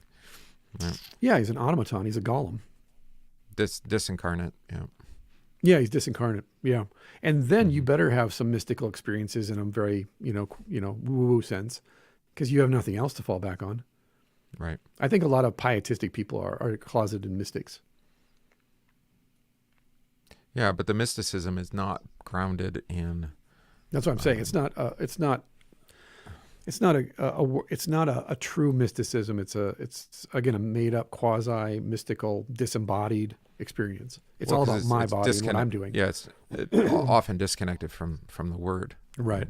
And what the word gives. It's like if you explain the remembrance part as an icon, which is again what the early medievals did, that the elements are an icon. And the remembrance part, do this in remembrance of me, is literally hold this image before their face. Like hold my image before their face. This is an icon. And then you're like, oh, that makes sense now. I don't have to try and disembody the remembrance or explain it logically. Well, you don't understand in the first century what remembrance means. No, it's an icon. It's an image. It's a picture of Christ. Just like we've talked about the parable of the sower and the seeds. The kingdom of heaven is like, well, it's a metaphor. No, he's saying this is what it's like. This is what, you're going to die and you're going to grow like a seed in a garden. So when you talk about the kingdom of heaven, this is how you describe it, because it's incomprehensible to your little human brain. But and if you need tell the story, right? And if you need a scripture, just go with Paul. As often as you eat this bread and drink this cup, you proclaim the Lord's death till he comes. Wait a minute. Exactly. How is my eating and drinking confessing Christ crucified to the world? Right. Yeah. It's like, well, that's icon language. That's what it is. Right. The ground you're standing on is holy. Take off your shoes. Yeah. There you go. Well, we're an hour in and we haven't even touched the book, so this is a good one. Well, it is the title. Well, maybe I'll reverse things around a little bit. Yeah, we haven't talked about. Yeah. So do you want to start the normal way and read something? Well, we can just dive in. We don't even need the bump music. Let's just be wild. But it's the formula. Today. It's the formula. There we go. Gillespie brings order. He brings us back to the center. Even if I just cut it out and put it at the beginning. That's fine. Yeah, hit it. That's fine. You can do what you want. Okay. You're the producer. Produce. I just want to do my job here. What's the problem? Just do your job, man.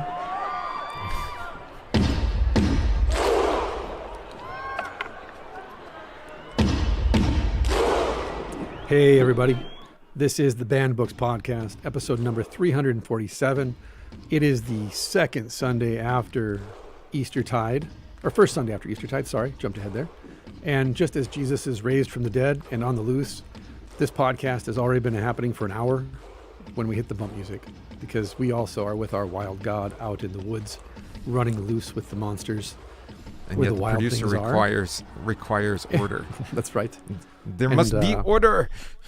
The producer rang the dinner bell and called us back to the ranch so that we can get our victuals for the evening, put the horses back in the barn. There you go. And so, yeah, we're going to dive into who are we? Good old. What are we doing here? Oh, us.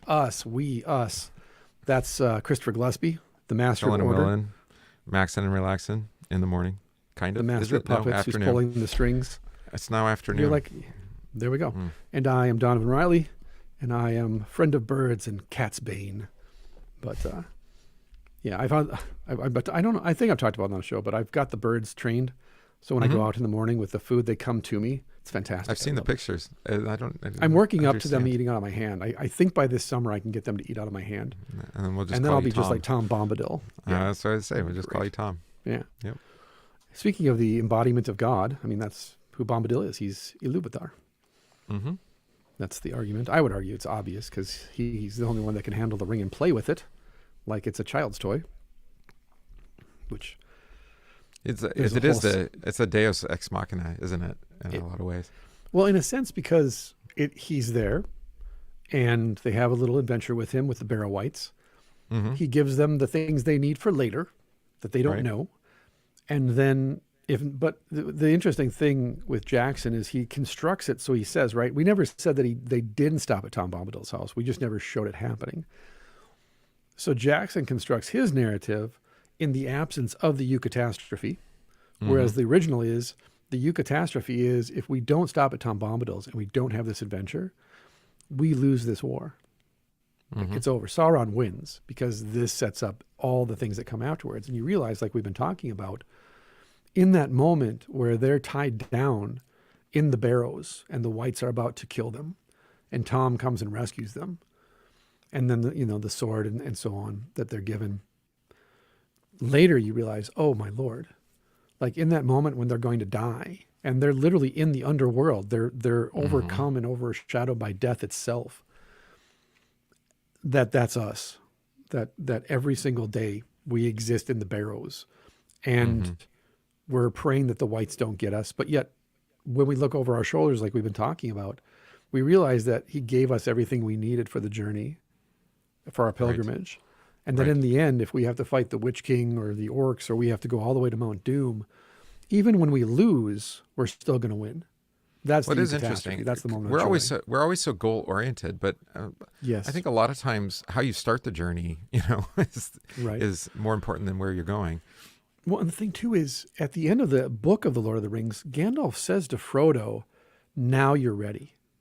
After they get back to the Shire, he says that to him. The implication is, and this is what's freaky, Tolkien's implication is that Gandalf is saying to Frodo, you had to go through all of this just so that you were ready for what comes next. And we don't even know what that is. Yeah. Yeah. Other than, I got to leave. I got to get out of here. But that's the point, right? Is that Frodo goes through everything so that he can go to the Undying Lands. Well, then you have to ask yourself, well, what's the point of my pilgrimage? What's the point of my traveling to Mount Doom or wherever it may be? And it's like, so you can get on the ship and sail to the Undying Lands. Like you said, the goal isn't to throw the ring into the volcano. The goal is not even to go on in the adventure or fight the good fight. The goal is going through all those things, being led through those things by God's grace, so that in the end, Mount Doom isn't your final moment. It's not, Pelennor Fields isn't your final resting place, but rather, now you're ready to get on the ships. Now you're ready to go home. You're like, oof. I thought the entire point of the book was to get to the victory. It's like, no, that's not the big victory. That's not the real victory. And that's why the deeper you read that, it's like I tell my kids, I'm like, you do realize this guy invented an entire Bible for a world that doesn't exist in his free time that he never intended to publish. That's right. George R. R. Martin never did that. So, Although apparently he's been signed to write a sequel to The Lord of the Rings. Did you know that? No. I don't know if it was an April Fool's meme or not, but I wouldn't put it past the publishers. Yeah. Well, he can't even Amazon finish his now own book. secretly owns the rights to the Silmarillion, so I wouldn't put it past him. But either way, I'm like, ugh, no. They're not even comparable to each other. Yeah, once they burn everything to the ground, then we can plant then the they'll be seeds and start satisfied. over. Exactly. Right. Exactly. Lest Tolkien fall to the ground and die, he cannot produce good fruit. But no, this is one of the side effects. I was talking to my wife about this last night, is that one of the side effects, pleasant side effects, of the Change in Direction of Warrior Priest podcast, and even in our conversation, is that people are telling me all the time that they're reading books to their children now. I think we talked about it. But they're also reading the books to themselves now. They're going back and they're rereading the books that they haven't read since high school or college or since childhood. I had somebody text me, say, I just went back and read Where the Wild Things Are, because I haven't read it since I was a little boy. But we talked about that at the early days of the show. We commended rolled to people, but reading. Yeah. Well, we did it, but what were we commending to be read, right? I suppose. But you would describe it as formative, Yeah. But that's still not quite as compelling as right. I don't know, that seeing it as an actual at least story for that describes reality. The theology, the doctrine, reading Luther's works, learning languages so that I can read and translate the Bible, all of these things are quantitative. Again, it's a big thing. I'm thinking through this a lot lately, but it's a quantitative difference. I need to read doctrine because I need to know the Christian faith, and I need to know what is orthodox, what is unorthodox, what's heretical. This is important to know if you're going to serve the church. Sure. But it's not necessarily then automatically going to be a qualitative change in the sense of it's going to inflame your theological imagination. It's going to show you, hey, look at the world differently, right? Read the Bible because it's really showing you reality and the hidden meaning behind everything. Like, I wasn't taught that until 3 months ago. And yet I have 4 degrees, and 2 of those are theological. No one ever said that. I think you were taught it as an idea, but not in execution. Correct, as an idea, as an academic exercise. And like I said to you the other day, I just didn't have any conviction about it. Yeah. It was an academic exercise. It was something that I did because I had done it. I had put in the time, right? Versus like translating. I used to translate because it's my job. Now I translate for the love of it. I just love it. Yeah. For the delight of it, right? Yeah, I'll spend 20 to 30 minutes on a word just chewing on, being like, why, God? Why did you use this word here? And why did this text use this word, but they translated it this way? What's the difference? What am I not getting here, right? Lead me. Show me what I'm missing. And just playing. And maybe like Martin Shaw says, with storytelling being a slow vocation, you have to learn, in storytelling, you have to learn to stop trying to sound like other people and just use your own voice. In theology and preaching and teaching, it's the same thing. We have our influences. I think so. And I'm finally, anyways, at a place where I can, 1, acknowledge their influence on me, but number 2, I don't need to sound like them anymore. Like the He Stinketh sermon that I preached, it's my sermon now. It's not Paulson's sermon. Paulson has his sermon on He Stinketh. And the first time I preached it, it was Paulson's sermon because I'm trying to learn Paulson's sermon. I'm trying to learn the grammar, the syntax, everything, the rhetoric. But then it has to become mine at a certain point. I have to tell that sermon in my voice. And this year it was my sermon. It wasn't his, it was mine. And ultimately then you're recognizing that there's no such thing as anybody who exists kind of sui generis, kind of a tabula rasa, whether it's theological, philosophical, right? We're the sum of so many parts. We're a unity of multiplicity. We're a kaleidoscope, right? And so, like I said, I think it's very, very important to take theology seriously, and philosophy too, by the way. Mm-hmm. But at a certain point, you have to read The Lord of the Rings. You just do. You have to read Where the Wild Things Are. You have to read those things because those are the wild places. Those are the places where God says, let's go somewhere fun. And you're like, but the theology book is safe. It's orderly. It's math. It's all two-dimensional. This is this, that is that. I mean, you could basically you're making the argument. And I had somebody make this to me early in ministry, so I've intentionally, went this route of to not stop reading fiction. Correct. In a broad sense. Yeah. And good fiction, hopefully, right. But it's the same as saying you have to have hobbies outside of church. You have to have friends outside of church. Kind of, except I think, to our point is one of the capacities of the pastors is storytelling, yes. or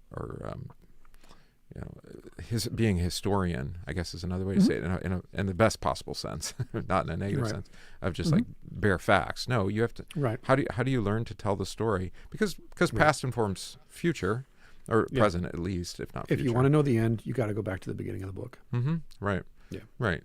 Yeah. And people use story, and they tell stories. And if you're not a storyteller, you can't hear the story. I mean, you can't be a hearer if you don't know how to tell a story either, I think. Nobody, and I mean this, nobody on a daily basis, nobody ever talks about reality except in story. Yeah. It's either just boring. I got up this morning and I got dressed and that's a story. Or I could say this morning I woke up and the breath of God was angry against my house. Mm-hmm. And I thought of the day that Jesus rose from the dead and the wind creeping underneath the rock and lifting him up off the slab and the angel tearing, and you're like, that's a story. That's a much better story than I got up and got dressed and went to church. But we're always trying to explain reality in story form. That's the only way we can comprehend it. It's just that postmodernity took that and turned it into my truth and your truth, and then tried to deconstruct it and is deconstructing it and trying to subvert it. And says there's not true stories, that there's stories, but stories are about your truth, personal, not actual truth, big T truth. Right. And Augustine was grappling with this in The City of God on Christian doctrine, actually. On Christian doctrine, I posted the quote the other day. It's been bastardized that all truth is God's truth. He never said that. R.C. Sproul actually said that, I found out. But it's based on Augustine saying, there is only one truth, and all truth is striving to find the big T truth, so to speak. Those are your two options. Like I said, with Musashi and the Way, or with the Logos and the philosophers. Well, you're striving for Christ. I was at a well, it was Easter. It was with my family, but another pastor family was there, and they have weird homeschool children, so we were having a good conversation, and the children were off to the side talking conspiracy theory, and one of my children said, "Oh, you should go talk to my dad. He knows all about this stuff." Mm-hmm. And so then, unfortunately, her parents were sitting there, and I was just giving her one thing after another. Go to this YouTube channel, watch videos on this, Google for this. She's taking notes furiously because she's really into all this. But now that I think about it, I mean, all of the conspiracy theorizing. I mean, a theory in that case is trying to construct a narrative to explain what's happening or what's happened, or what we see. Right, that's all it is. Just storytelling. It's storytelling. More or less true. I mean, I think the goal is actually to find the true story. Yeah. I mean, I suppose there's alternate histories that are just trying to maybe tell the story from a different perspective. Right. Ultimately, conspiracy theorists they're pursuing truth. That's what they're doing, and they're trying to. But they're chasing telling Jesus. that. Yeah, maybe. Unfortunately, you usually get dragged into the dark side of the conversation. The stories are dark. Right there. Yeah, well, because here's the people quote. are dark. It's Augustine on Christian Doctrine, Book 2. Nay, but let every good and true Christian understand that wherever truth may be found, it belongs to his master. Yeah, I know. You're going to get yourself in trouble with that quote. No, it's Augustine, not me. Attack him. He's dead too. He's easier to argue with. Yeah. So, but I mean, that's the meta story of the meta myth, and I think that's why ultimately, once you lose the gospel, you do lose your imagination, because the gospel sets you free in body, mind, and soul to pursue Christ, to follow Christ, to say, "You're my captain." Or to see Christ in your neighbor, right? See Christ in your neighbor, exactly. Actually, I can't remember. It was one of the early Western fathers who said that after the sacrament, the next place that you find Christ most like present sacramentally is in your neighbor. I was like, well, that's an interesting thing to think about. Not necessarily agree with it, but I was like, after the sacrament, the closest thing to it that you will discover is Christ in your neighbor. I'm like, oh yeah, faith, love, I get it. Yeah, okay, I got you, charity. Yeah, right. And that's what I mean. Even if I disagree with the statement outright, it does cause me to think more deeply about things, to say, I've not really thought about it from that perspective. Yeah, because for some people that becomes a sacrament. Love for neighbor becomes a sacrament itself, not a fruit of the sacrament. Yeah. Well, then I don't have to go to church. I can just serve my neighbor. I remember, I think we might have criticized that on the show, but that was in Indiana at a church that they were going to go love their neighbors, and they canceled church to go love their neighbors. I'm like, well, you forgot to equip people to love their neighbors. Right. You do that first. Well, then after church, in chapel, right? In chapel, we receive this. We go through our prayer. We have our prayer, our reading, and then we have the sacrament. And then I say, now we'll pray for our neighbors. So we pray for our neighbors after we receive his body and blood. Okay. All right. And then we pray for our neighbors, right? And then we conclude with little doxology, and then we go to philosophy class, and we read the Stoics, and we talk about vocation in the context of Stoic philosophy. And same thing, once you see the truth, and then you read the Stoics, for example, and they start talking about God. Marcus Aurelius does a lot. And of course, he's not referring to Jesus as God, but he has a singular God in mind. But he's also referring to faith and to communion. He talks explicitly about we were made for a communion with each other, and we were made to serve each other. And he says we're made to sacrifice for each other. And you're like, oh, you're so close.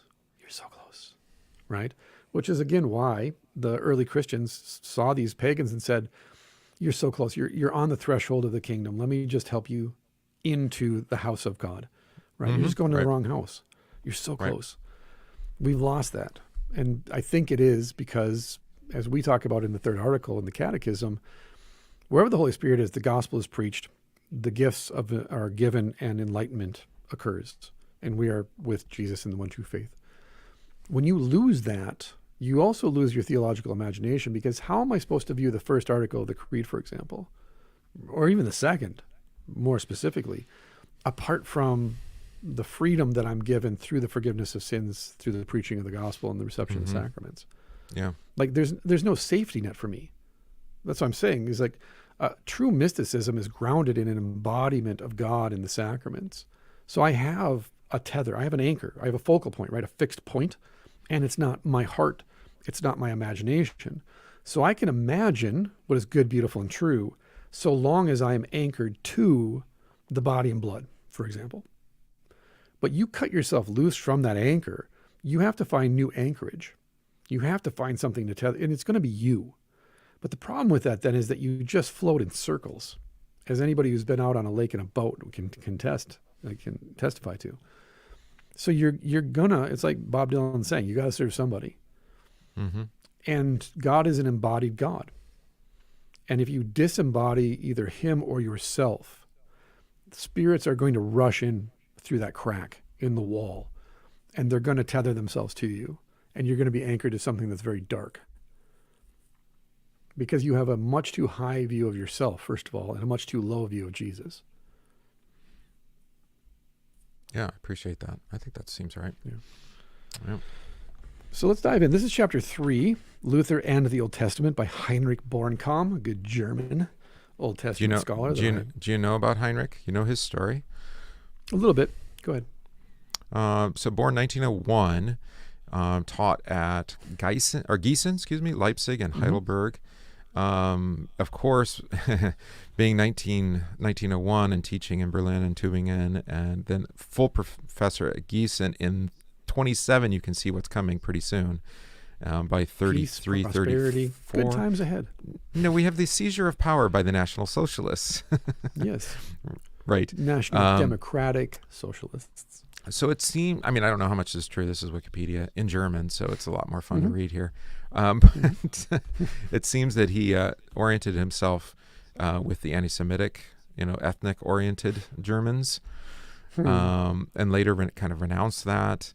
He did speak very positively of Hitler, but of course, that's how you keep your job in 1939, I suppose. Yeah, there's a lot of that going on. Right. This book... Courthouse did that. Ehlert did that. Yeah, he's in that whole school. This book was supposed to be published in 42, 43, but the that wasn't happening. Yeah, no. The Germans actually, it says in the preface here that the censorship agency, the Reichsschutzkammer, nice compound word, prevented its being published until after the war. Yes. So no Old Testament because it's Ebeling is Semitic. the other person. Yeah. Gerhard. Yeah, because it's Semitic, right? Exactly. Yep. So, so it seems like he seems like one of those. He's trying to play both sides, figure out a way to cooperate, to get along. He's an academic. That's why. Yeah, and I think that is the character of academics, right? You cooperate with the administration so you can keep your job. Exactly. Yeah. And stay out of jail and get your food. Yeah. Unless you want to read an alternate account. Anatomy of an Explosion by Greg Schultz. Yeah, there you go. Implosion by Greg Schultz, who settled with Concordia, Wisconsin. So there we go. So at least he got his Inside contract. baseball. Yeah, I know. But some people do fight back against the administration. It doesn't usually go well. So the point is, though, history is messy because people are messy. And we're not going to cancel people because they said one thing at one time and another thing at a different time. People can change. Hopefully, I suppose repentant about it. Yeah, and I suppose we can look at the context and say, well, this was published after the war. Maybe he saw what was happening. Maybe he didn't know what was happening to the Semitic people. In any case, we can keep our radar on, right, to say to recognize that if there is some kind of language that way, right. But well, I tell this too in the Saxon Gospel as an example, in the Heiland. There are certain sections, especially in the Passion narrative, where the word Jew is used a lot, like the Jewish people and the Jews did this and the Jews did that, and it's because, of course, in Europe, in let's say the 13th century, Jewish folks not real popular, right. And you're talking to Northern Saxon people and Danes. And so you have to be careful, as I noted, you have to be careful that you look at the translation in John, for example, John's Gospel, and read the text in Greek and go, well, John does that too, though. John talks about the Jews a lot. And whereas, you can accuse John of the synoptics are more like Sanhedrin, council, or yes. council, Yes. Yeah. Or it's more specific, right? It'll be Philistine, or not Philistines, right? Sorry, Pharisees, Sadducees. Whatever. I didn't But know. no, I you didn't just- know that, that a lot of people still they call Jerusalem. They call it Palestine. I didn't realize that until pretty recent. Until basically, yeah. So it was. Yeah. They went with the Roman name for hundreds of years there. What was the document? I just saw it last night. It starts with a B. The document that was written in the 1920s that argued for a sovereign Israel Zionist state. The return of Israel. I used to know. I dug into this at one point. Somebody on the live stream, please remind me. It's a particular piece of paper that the Rothschilds hold because they wrote it. But anyways, yeah, I mean, it's all there. And so, yeah, it's the problem with these types of things. And I say problem in the sense of the baggage that they bring with them is to get around behind certain subjects and topics is messy because we don't want to have messy conversations. We want everything to be right angles and we want to exist at the center where everything is orderly and logical and makes sense. And people don't. And we discovered this in 2020, period. And I interface with people now that I've had to pray for forgiveness because they said to my face that I should have my children taken away from me, that I should be arrested. Yeah. They said that to me. And now they're acting friendly towards me again and saying like, oh, that's all behind us. I'm like, you wanted my children taken away from me. Yeah, because I wouldn't get injected. Right? Yeah, exactly. I'm like, I'm not going to be fully trustworthy of you at this point, right? Right. So to in a regain very that trust, small, might in a take some very work.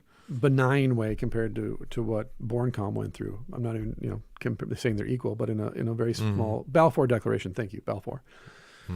Is that when a crisis comes, even a crisis in your family, it's not even be political, but just a crisis in the family happens and the family's divided because of a crisis, you see how people are affected by that. And then after the fact, they regret things and some don't. And you find out, oh, that was your true character the whole time. I thought it was just because of the moment. Whereas other people are affected in such a way to say, I was really ugly. I'm sorry. I didn't think I didn't think I could do that or say those things. And after the fact, I regret what I did. So either way, it's a good book. It's what we're saying. And the fact that the Nazis wouldn't publish it, that's a pretty good indicator that it's a good book. Yeah, because exactly. they were kind of hard about the Old Testament not being a part of the Bible. So here we go. The God of the Old Testament, chapter 3. When Luther's mighty spirit encountered the vast riches of life in the Old Testament, a many-sided picture of life developed. His inexhaustible imagination multiplied the riches he found. Oh, a side note too, when Bornkamm wrote this, the Luther Renaissance was just kicking off. Yeah. Really reaching like full force, because it wasn't until the late 20s that it really kind of kicked with the discovery of his Roman commentary in the Vatican. I think it was the late 20s. When was really Weimar Ausgabe? When were they? They were compiling that already in the late 19th century, though, right? Yes. Yeah. Yeah. Okay. Yeah. But they're finding stuff. They're finding lots of Luther So writings. this and book, compiling Luther them. in the Old Testament, at the time would have been revolutionary. Like this would have been a big deal. This is before the American edition in English, right? Yeah. So we have that too. So just we as had a very side note, limited. We had a very limited access to Luther in English at Right. this point. well, you look and at even Luther's German. works from before the Luther Renaissance, before the critical edition, starting in the 50s. The volumes, there are 4 volumes, like the Philadelphia edition. It's just 4 I was going to say the volumes. St. It's Louis like, right? edition was how many? 8, I think. 8 volumes, maybe. Yeah, something like that. Very limited. And so, yeah, we take it for granted. I have 1, 2, 3, I have like 4 shelves of Luther's works. Which almost 60 volumes, I think, are out. when at this point. Bornkamm wrote this, he would have killed to have my library of Luther's works just available. Well, he had so the he's library, but he has got the Weimar. He's reading it in German, but he's part of this discovery process. yes, That's why I mentioned Yes. Ebeling too, because Ebeling did the book on the Luther. What was it? Exegete? No, was it his rhetoric? His preaching, I think. Luther as preacher. Yeah. Yeah. No, I don't know if I have a copy of that. Yeah. So anyway, so just as a side note, this might seem like old hand to us, but not when he published this, No. and especially after the war. Yet the Old Testament would have been but one formative element in Luther's life, because he was an Old Testament scholar, just as it had been for many poets and painters. Were it not for the fact that every word and phrase of the Old Testament bears testimony to the one God, his God, Luther's God. There are 2 observable characteristics of this description of God, which distinguish the encounter with God in the Old Testament from the portrayal of God typical of the New Testament. Two areas of thought are involved: God and the gods, and God and the world. Only when we have observed what is peculiar to these two realms can we approach the main area of Luther's interest in the Old Testament, the unity of the Word of God in both Testaments. This is an interesting side note, too. Yeah, the Nazis are going to go for this. Especially when they're trying to bring back the old gods and make them into the new gods. Right. By the time Luther is rolling around, there's paganism, which I think Bornkamm addresses here, if I remember right. But it's not the paganism of 13th century Saxony, obviously. It's not even the paganism of 15th century Saxony, like 100 years before Luther was born. If you read Obermann's biography of Luther, God, Man Between God and the Devil, like Luther thought his neighbor was a werewolf, for example, right? He was very serious about this. She was a witch, she was a werewolf. So that was still a part of his world, right?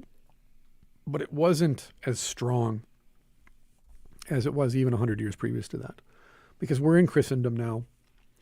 The idea of evangelizing, it's like Capon said in Astonished at Heart, we are now entering into the era of confessions, of documents that say this is our confession of faith. We're not in the realm of apologizing anymore for the faith to our cultured despisers, so to speak. Yeah, So I wonder about that. The rhetoric, like you noted, it's changed now because it's not about how do we evangelize the person across the street. It's rather, well, I'm a Christian and you're not a Christian, and here's my confession that proves it. It's a different conversation. So yeah, God and the gods in the Old Testament, it's going to have a different kind of tone to it. Well, I had a sermon on Wednesday. I was doing the Road to Emmaus, and I made the suggestion that one thing we could learn from Jesus and how patient he was with those two. I mean, he does call them foolish of heart and slow to believe, all that, but he teaches them God's word. So he tells them the Old Testament stories again, but now in the context of the crucifixion and resurrection, right? Right. But then they still don't see him just from the stories alone. He brings them to the altar, in a sense. He brings them to the table. And it's in the breaking of the bread that they like, now we, and by the way, that backfills everything. Didn't our hearts burn within us? Like we didn't even notice. Yes. Yeah. So I just made the suggestion: 1, be patient with people. 2, tell them the stories, and 3, bring them to church. I mean, bring them to the altar. Yes. Right. And now I know this kind of runs against a lot of tradition on Lutheran catechesis, which I think we talked about when we were talking about baptism, actually, and that we typically don't do a lot of catechesis before baptism, and we put it after baptism, but then we do extensive before the Lord's Supper, maybe contrary to what we even say in our own confessions is necessary. Right. Yeah. Examined and absolved. But you and I both had this experience, is that especially with young people or new members, like when they come to the table, everything changes for them. Yeah. And the way they hear the scriptures changes. Yeah. I'm not saying that we should admit them without any examination or something like that. Right. But what you'll find, well, at least what I've found, I've seen this even recently, people start coming and then they kind of stall out. They they don't. They're really curious, and then their curiosity kind of fades, and you realize, it's just because they've not been brought into full participation yet. That's it's all forbidden that they've fruit. Lost. Yeah. Mm-hmm. It ends up being almost a curse to them in a way, or at least a stumbling block, because what's to prevent you from coming to the supper is the question I ask them, and then they're like, Before I jumped on with you, I was going through this book I have. I've talked about it on the show before, The King's Two Bodies. And one of the things in the middle of the book that starts to happen in the 1400s in particular is there is a shift from the king being tied to the liturgy to the king being tied to the law. And it's literally a movement from liturgy to law. And once the king moves from the altar to the courthouse, so to speak, the theology obviously changes. Yeah. And the expectations of the king changes as well. And to your point then, one of the things that really turns me on about early medieval Christianity and the desert fathers in particular, but even the early fathers like Chrysostom, Athanasius, Irenaeus, is that it's the same thing, is that their cosmology is liturgical, right? The liturgy is a picture of heaven. They say it.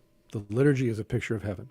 If you hate liturgy, you're going to hate the resurrection because it's just that. I've used that argument with incense, but yes, it's broader than just incense. Yeah, it's the whole liturgy of heaven. We don't think that way anymore. And I think it behooves us then, who pastors or priests that are liturgical, and I mean liturgical in the traditional classical sense. I was talking with a Coptic Christian, a friend of mine, explaining why we do the vigil now. He's like, "Oh, you're traditional." I go, "Well, yeah, traditional." He meant like Coptic traditional, like, going all the way back centuries, like over a thousand, to the very beginning. And I'm like, "Yeah, 500 years." He's like, "No, I meant traditional," and like, like 1800 years, 1900 years. I'm like, that's the beauty of the vigil is hardly ever was practiced amongst Lutherans. So yes, we're going back a little bit further. Yes. I forget that when I talk to somebody who's of the old church, they're like, "Oh, you mean traditional church?" I'm like, "Yeah, 500 years ago." No, 2000, 1900, 2000. Right. Yeah, okay, gotcha. So when we talk about people coming to the altar, one, the Protestantization of the Lutherans has, I think, I hear this all the time, I don't think most people who come to the Lord's table believe that it is actually his body and blood, and they definitely don't believe it's not going to change them, which is why they don't hunger for it more. They don't desire it, because they don't actually believe that anything is happening. It's just a ritual, an empty ritual, right? It's meaning that to your point, I'm gonna inject meaning into it, and then when I no longer find it meaningful, I'm gonna pull back from it. Versus, if we catechize in the direction of, I brought this up repeatedly during Lent, is that when you read the Arthurian legends, every single legend is based on a feast day in the church. Every one. Right. We just finished with Parsifal. Once you understand that, and then you go read those stories, you're like, "Oh, it's so obvious. It's a liturgical story. It's so obvious now." And the symbolism of the altar and the liturgy and everything is the subtext of the entire story of Gawain, Percival, Lancelot, or whatever you want to do. And you have a table, a communal table. Always. There's always a table. There's always blood. There's always baptism. There's always a woman tempting somebody. There's a sword. It's all there. There's old and new. It's amazing. And you're like, "Oh, it's all there." We don't have that cosmology anymore, even though it is there. It's reality. So if we don't tell the story, we don't catechize and preach that way. One of the things I'm going to do after Pentecost, I have to do this, is I'm just going to preach the liturgy for at least 4 Sundays, probably in June. Because they're not coming to Bible class, and those who don't, like the people in Bible class are so dialed in now to everything that we do liturgically, because you can't talk about the cosmic mountain, and you can't talk about heaven and earth and meaning and the embodiment of God without talking about the liturgy. You just can't. Because it has to be grounded in something real. Like, where is God really real? Where is he embodied, incarnate? And we live in a disincarnated world, we think. People want to live disincarnated. And it's such a relief for people to know, if I walk out the door and never come back, God's still there. Jesus is still there because he's embodied. So therefore, guard your altar against me and anybody else who would come in and say, "We don't need this every Sunday. We don't need this every day. We don't need a vigil. We don't need this." You're walking a very dangerous line when you say that. Because you're not asking the question of meaning. Right? I mean, that's the point. Yeah. Stay in the pew and stay inside your own head. Right. Intellectualize all of this. Versus, or we could just we could resume the tradition of saying, "You don't desire it, then go out, and we'll lock the doors." Right. Exactly. Yeah. Yeah. But God will fill the pews with new growth. That's fine. But it just goes to the point that Luther, when he deals with examined and absolved, everybody has to go to church, and everybody is a Christian to a certain degree. And even if they are pagans, they're not doing it publicly. They're doing it in secret. Versus as Martin Shaw again said, we're not post-Christian. We're pre-Christian now. Like we're encountering people who are searching for pagan beliefs. So we're not post-Christian. We're not. They don't even have like basic Bible. This is my experience anyway. They don't even know basic Bible stories. They can't even recognize those in any of these cultural references that you've talked about. Right. They can't And see I would Christ argue in that too, movie. after Christendom, it's a nice term, post-Christian. It's nice in an abstract sense, but functionally, it's impossible. You can't be post-Christian. I know what they mean. They mean Christian as an institution, as an influence on the culture. Yes. Which even Ricky Gervais now is saying that I want to be an atheistic Christian. I'm an atheist. I don't believe in any of Jesus stuff. Was it Ricky? No, he said it too now. Dawkins in has said addition it. to Gervais Dawkins? has said it. Okay. Who's that one woman now who says that she's a Christian? I can't remember her name. Another intellectual. She did a famous speech that's gone viral in the last couple of months. But a lot of atheists now in Britain are saying we need to bring back the Christian ethos. We pointed out a few of these people. James Lindsay's another one to say, there has to be some kind of moral foundation. Who was another one? Libertarians are doing this now. We're seeing this amongst libertarians. Like, no, you can't be a straight up anarchist in a sense of like, there's no rules. No, of course there's rules. You got to anchor yourself to something. Yeah. There has to be like an accepted moral. Basically, they're saying there has to be morality. We have to be moral people, and we don't know where to get that from, unless it's from Christian tradition. You're like, funny that. Yeah, it's almost as if reality is snapping back on you. Of course it does. Right, and that's God's doing. The Eminem song, "Snap Back to Reality." But no, we're pre-Christian now for sure, and I've started to approach people this way now, and I'm trying to reorient myself to think of it in that sense of like. Yeah, I have people that are searching for anything, like any metaphysical framework to work out of. They're looking for it because they're operating in one. I thought they're saying things like that's right, that's wrong, that's good, that's bad. They're in this model. They're in the structure, but they have no name for it. They don't know how to put it into embodied. I've been doing this intuitively, for both parishes I've served now. But every 3 years we read through Genesis, right? We do it. I do it as a congregation. You can do it by yourself at home, or you can now have the online thing. You can listen to it online. Because you need the story, because the story forms your identity. It tells you who you are, who tells us who your fathers are, right? The people you come from, right? Yeah. And along with that, like who they trusted in, when they didn't trust, why didn't they trust, right? What was lacking? What were they distracted by? What were their temptations, right? All of those things, they're given to us. But without the story, it doesn't really, it doesn't come forward. It's just, well, that's a story. No, this is the story, right? Yeah. And has been the story for 4,000 years at least, in written form, and probably longer than that. If it's real and true, you can't destroy it. You just can't.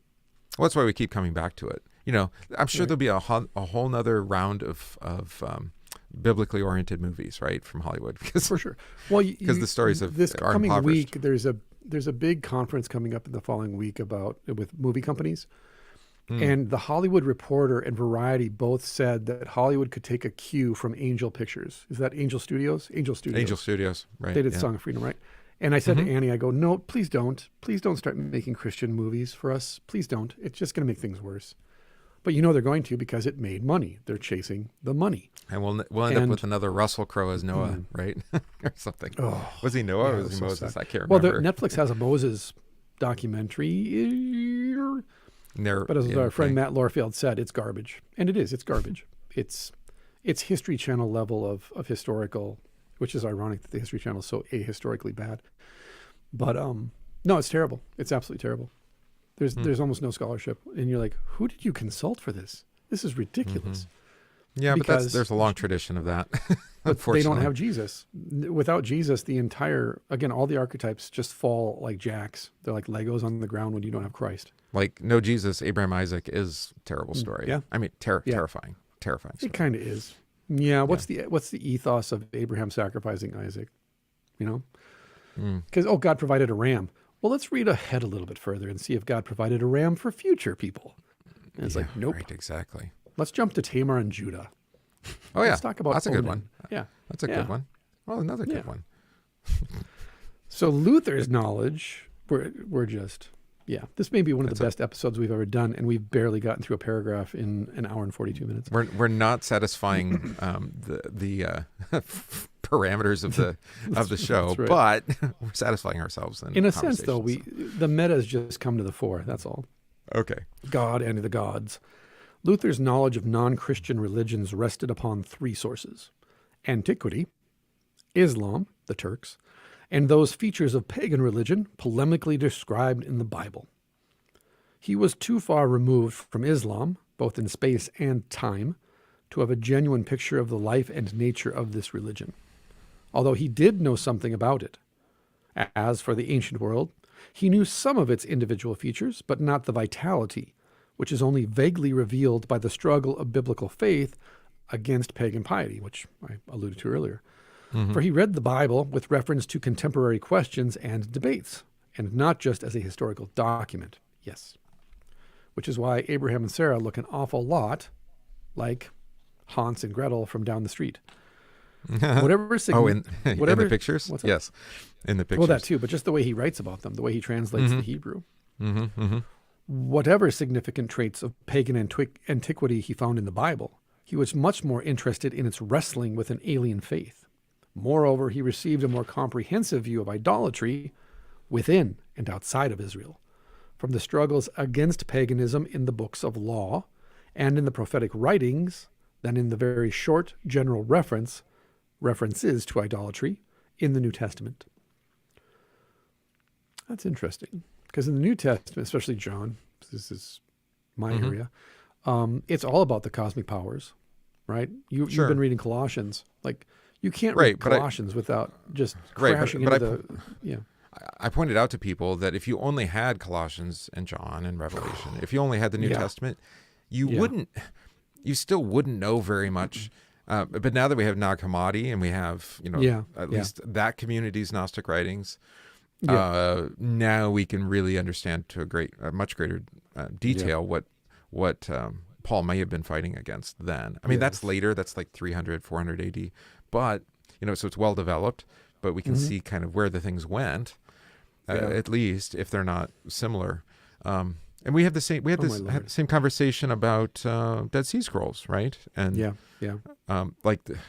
just how integrated into the life of that community are the pseudepigrapha, those other writings, like Jubilees and Enoch, and some of those writings, those extra biblical writings. By the way, that's how they understood the world, at least in that community. If I only had John, Colossians, and Revelation, that would be like you'd be a happy person.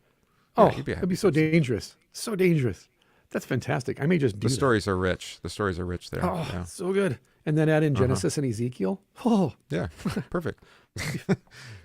It'd be a little crazy time. There'll be a lot of little crazy time. Yeah, that's right. A little crazy. What are you going to preach about this Sunday, Pastor? It's going to be weird. It's all wheels on wheels with eyes of flame. Yes, that's right. It is only recent. Oh, by the way, side note: all these AI generated. This isn't what angels look like. This is that they post online. That's iconography. That's just digital iconography, folks. That's what that is. It's an interpretation of the words. So don't hate on Eastern icons if you are reposting the AI-generated icons of angels and Jesus and Moses. And in that recent episode of Symbolic World, Peugeot made a note about icons being intentionally restrained by faith. Yes, same thing, right? They're anchored. Yes. Right. So, but restrained in a sense that they don't depict all the gory detail of the crucifixion. No. Because it's not necessary for faith. Yes. Right. You're covering his nakedness. Yes. Yeah. Yes. Yeah. And whereas the AI doesn't seem to have that kind of restraint. Right. All right. You brought it up and we're all over. So I'm just going to address this right now because I've been thinking about this for like 4 months. This whole thing where we joke about the church being a whore and a virgin is wrong. I'm saying it because I used to joke that way too. And it's the reason it's wrong is because, like joking about the church as a whore, right? Is, yes, it's described. We've read about it. We read about it a couple months ago, 4 months ago, 5 months ago. We did the whole chapter of a book. I can't remember who it was, who wrote the book, Tozar or whoever it was, right? Yeah. And that was actually done rather tastefully, I thought. But the reason I bring that up is because, is the church a whore? Yeah. I mean, one of the images that we're shown in Scripture is that she's a prostitute. But you'll notice that whether it be Rahab or it be Gomer, we're to cover her. We're to cover her shame. We're to cover her. And this goes all the way back to Genesis chapter 3 and the skins. We keep coming back to the skins. Right. but we're to cover her and we're to restore her virginity. And we run a very dangerous game, I think, when we joke about the church being a whore, especially in my ministry for women who see themselves as whores. Right, exactly. And women that are not allowed to have their virtue given back to them because they've lost it, right? Yeah. Versus what I was reading yesterday on this topic is that the church is a donkey and an ox. The oldest icon of the church is the Nativity from the 3rd century, this mural that shows the donkey and the ox, the birth, the donkey and the ox. And this is why Jesus rode an ass into Jerusalem. It's the Gentiles, et cetera. It goes all the way back to Balaam's ass, even before that. It's a very dangerous game I think we play as Christians when, especially doing apologetics, when we joke almost in a kind of offhanded way about the church being a whore, versus like, no, the reason that you want to come to church is so that you can be covered. Right. No matter what your shame is, God will clothe you in garments of white. And again, I'm saying this, and I've been the one who told that line for decades. Well, because our experience in the institutional church. There is that too, for sure. Again, was not always positive. And my teachers taught me to joke that way about it. But I'm seeing it differently now, probably because I have daughters and I'm older. And I've been led to minister to more women in particular who have had this experience and share a very similar confession in this sense, is that as an addict, like I don't see myself as an addict anymore, and I don't refer to myself as an addict anymore because I've been given a new language to speak and a new way of seeing myself when I look in the mirror. And so I don't desire alcohol and drugs like I used to. I don't think in those terms anymore. It's not my framework. It's not even a reference point for me anymore, even though I have a book coming out in a year on the theology of addiction, which is probably why I was able to write it this past year. Yeah. But it's recognizing that, again, when I come into the church, and even in a very real physical way, when I put on my cassock and then I put the cross over my neck and it hits my chest, that's my clothing. Like my addiction has been clothed in the garments of Christ and in the garments of my office and in my service to the altar. That's what they signify, right? That's what they symbolize. And there's so much rich symbolism, not only in the vestments, but in the altar and the elements and on and on. There's so much there that we can talk about endlessly because it's again, it's a fractal, it's a kaleidoscope of meaning and everything. Why would I want to talk about something so earthly and something so beneath me? Like literally, it's beneath me now. It's under me. It serves me. Why would I look down when I can look up? Well, and why would I direct others to look down? And this is the problem I've always had with Mary and the whole thing about like, well, did she have more kids after Jesus? And it's like, well, the text says that, Jesus' mothers and brothers and sisters came to him. That's enough for me. Why do we have to pick her skirts up and find out? It's like, why do you need to look? And why are you so obsessed by it? Like, cover her. She's the mother of God. I think it's stronger. I think there's a stronger reason here in that, yes, it is true that the scriptures speak in this way in very stark kind of reality, but it's in a past tense. I think that's the first point. So Ezekiel does it, right? Not as a present tense reality for the Christian, right? You once were. This is how Paul describes it. You once were. And so by bringing up past sins or describing you as you once were, you're doing the devil's work. Right.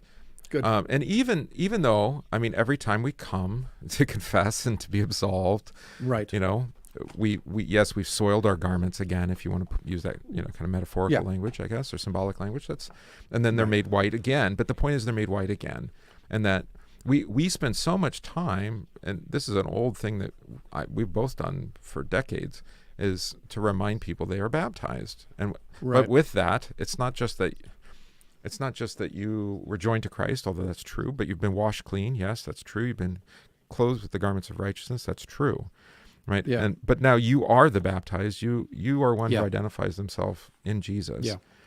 Jesus, who's taken all that sin from you, and past tense, it's done, it's gone. Right. And so the only reason you confess it is because you don't believe it. It's so just a reminder.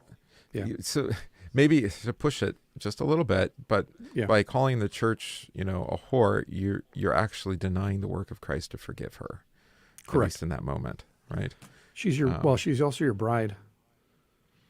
Right, I never once referred to my wife as a whore. Yeah, why would I call my wife a whore? Yeah. Despite Like, still why would I knowing do her that? past sins or your own Right. past sins, you both Yes. brought those forward to marriage, but then they were crucified with Christ, right? I mean, this Right. is the whole Right. point of having your marriage blessed by the church. Right. And so that you can live in the forgiveness of sins and not remembering past sins anymore, right? Well, it's a good indicator. I can speak from experience too. It's a good indicator that your marriage might be in trouble if you allow other people to insult your spouse in front of you and you don't defend them, you don't protect them, Right. You don't cover them, or you bring up the past in regards to your marriage, or you bring rather even more. Yes, even more to the point.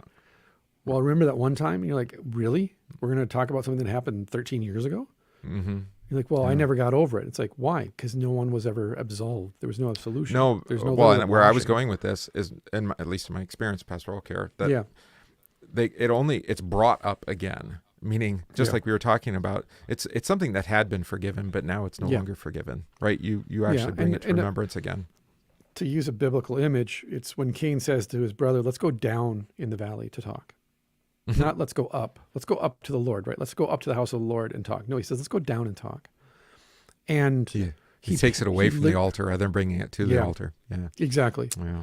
And that's my point is when we're participating in reality, sinful as we are, when we're participating in reality, we're always saying, Lord, show us, give us Jesus, right? Show us yourself, lead us into the house, not away from it. Because the thing of, let's leave it at that. That's perfect. That's so good. I mean, there may be past sins that need absolution that never were forgiven Absolutely. or never heard the word of forgiveness applied. But you need, you need that focal point. You need a fixed point. You need an anchor. And your anchor, your column, your mountain is the font. That's why the font is open and full of water at the front of the church. It has to be. Because pastor... No, you're commanding things that is neither commanded nor forbidden. Okay, fine. But I'm saying from a pastoral sense, from a symbolic sense, pastoral, from a symbolic sense, it has to be there and it has to be open and it has to be living water. Because when that person comes in and they do not remember, their focal point is shifted from Christ to their past sin, to your point, right? That tether is holding them back. It's pulling them back down. To be able to dip your finger in the water and put the water to your head and remind yourself, I'm a baptized child of God. And when I pray, deliver me from the evil one, I make the sign of the cross to remind myself I'm a baptized child of God. The physical presence of the water and the physical touch of the water is a reminder that this is your anchor, that the waters of chaos have been calmed, that the storm has been calmed. You have nothing to fear from your past. And that the wind and the waves and the sound of the wind and the crash of the waves against you, that's all they are. It's just sound. It's just sound. It's just fury, and it signifies nothing. This is why it's important to have the world against me rages, as the hymn says. Yes, there we go. Exactly.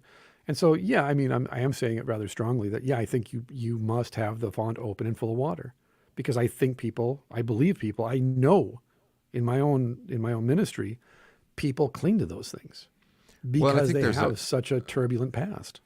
And the symbolic nature of that is that you are baptized. It's present tense reality. Right. And no, you don't need to go back into the water again.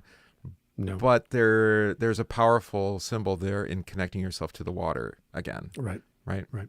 Yeah, and touching And water. again, a symbol is two things united as one.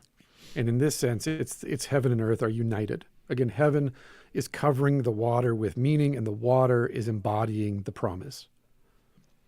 Yeah. And I suppose we might hear some criticism of this and saying, well, now you're going beyond the scripture because there's no command that you have like a regular contact with your baptism. I know. But we'll hear it. And that's fine. You can say it. It's fine. I have a mechanical issue with my font that really drives me crazy. So it's the lid. Right. Yes. It's like I can't leave it open because the lid is outrageous. It's like bust those like bolts. Bust it. I know. We'll I get it someday. I get it. But it's I can be a pietist too. I can be pietistic. I'm serious about the symbols now because I see you're not struggle. You're being pious. You're being pious. Devout. I'm being devout. How about that? And I was going to suggest this when you were making when you were having the conversation about different prayers, is it's very easy to despise the tradition of others, because. Well, you may have a different theological basis. That's true, but I think more often than not, you just have a different context and you don't understand maybe how powerful a symbol might be in that context, or like a certain kind of prayer might be more in common with the language of that they're used to, right? Maybe like a repetitive prayer. If it's a more mantra-based kind of culture, they're going to respond better to a prayer that has that kind of repetition in it, because that's their language. That's how they speak. Yeah. Anyway, okay. Now we can go back. So, paganism. So Luther did not study paganism in the Old Testament from the viewpoint of the history of religions or the psychology of religions. Those are Enlightenment inventions, and then post-Enlightenment inventions. He studied it in a more vital way. By the way, Hans Ewan, the great Lutheran theologian, called psychoanalysis the new atheism. So the psychologizing of religion would be extracting God from religion and reconstructing basically a civil religion, which is what we have today, of course. So it was successful. So Luther began his search for understanding from the viewpoint of faith. He always approached the questions where they concerned him and us, pastorally. He observed 4 essential traits of the living power of true paganism, which his sensitive ear caught, especially from the prophet's descriptions. The prophet of Wittenberg, of course. So we have A, or number 1. He recognized the unity within the complexity and varied forms of polytheism. Interesting. He did not do this for the purpose of seeking a unified abstract idea of God, or a universal religious need of man contained in all religions, or animism, or the worship of demons, or the fertility cults, etc. A unified theory, right? I mean, that would be kind of what he's getting after here. Yeah. Again, which is kind of, go ahead. Comparative religious studies kind of idea. Like all religions are the same. Yeah. Well, I was thinking of, what was it? Oh, Douglas Adams, right? Life, the universe, and everything. What's the meaning of life? We need a unified answer that explains everything. And it's 42. That's right. Yes. 42. What a Well, in modern religious studies question. would say Christianity is like all the other religions. They all have the exact same stories. Yeah. I have a whole book by Mircea Eliade on this topic. It's divided Floods, up into sections. Yeah, creations, floods. Yes. And salvation, all this stuff. Yeah. Yeah. And you're like, you're close, but not quite. More accurately, he completely penetrated the visible form of idol worship, which he showed to be a mirage. And he discovered behind it the hidden unity of all cults, the idolization of man's own power.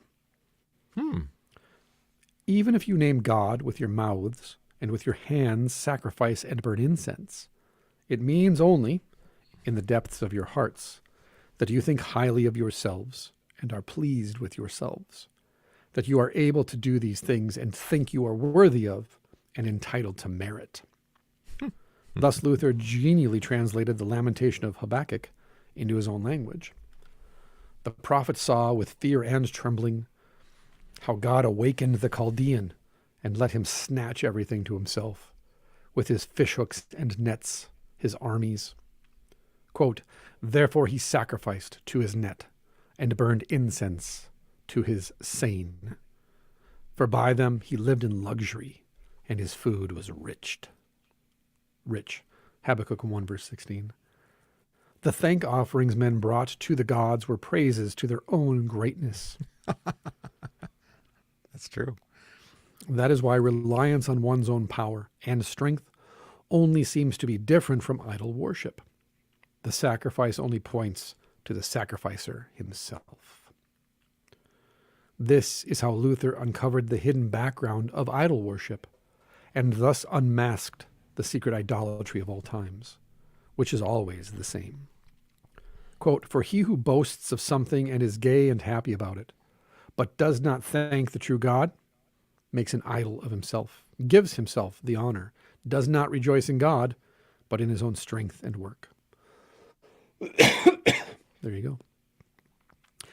We would add, as per the earlier part of this conversation, that evil spirits and demons actually prey upon us when we do this. It's actually what gives them their energy, their power, their parasites. I was going to make this point, so I'm glad you went there.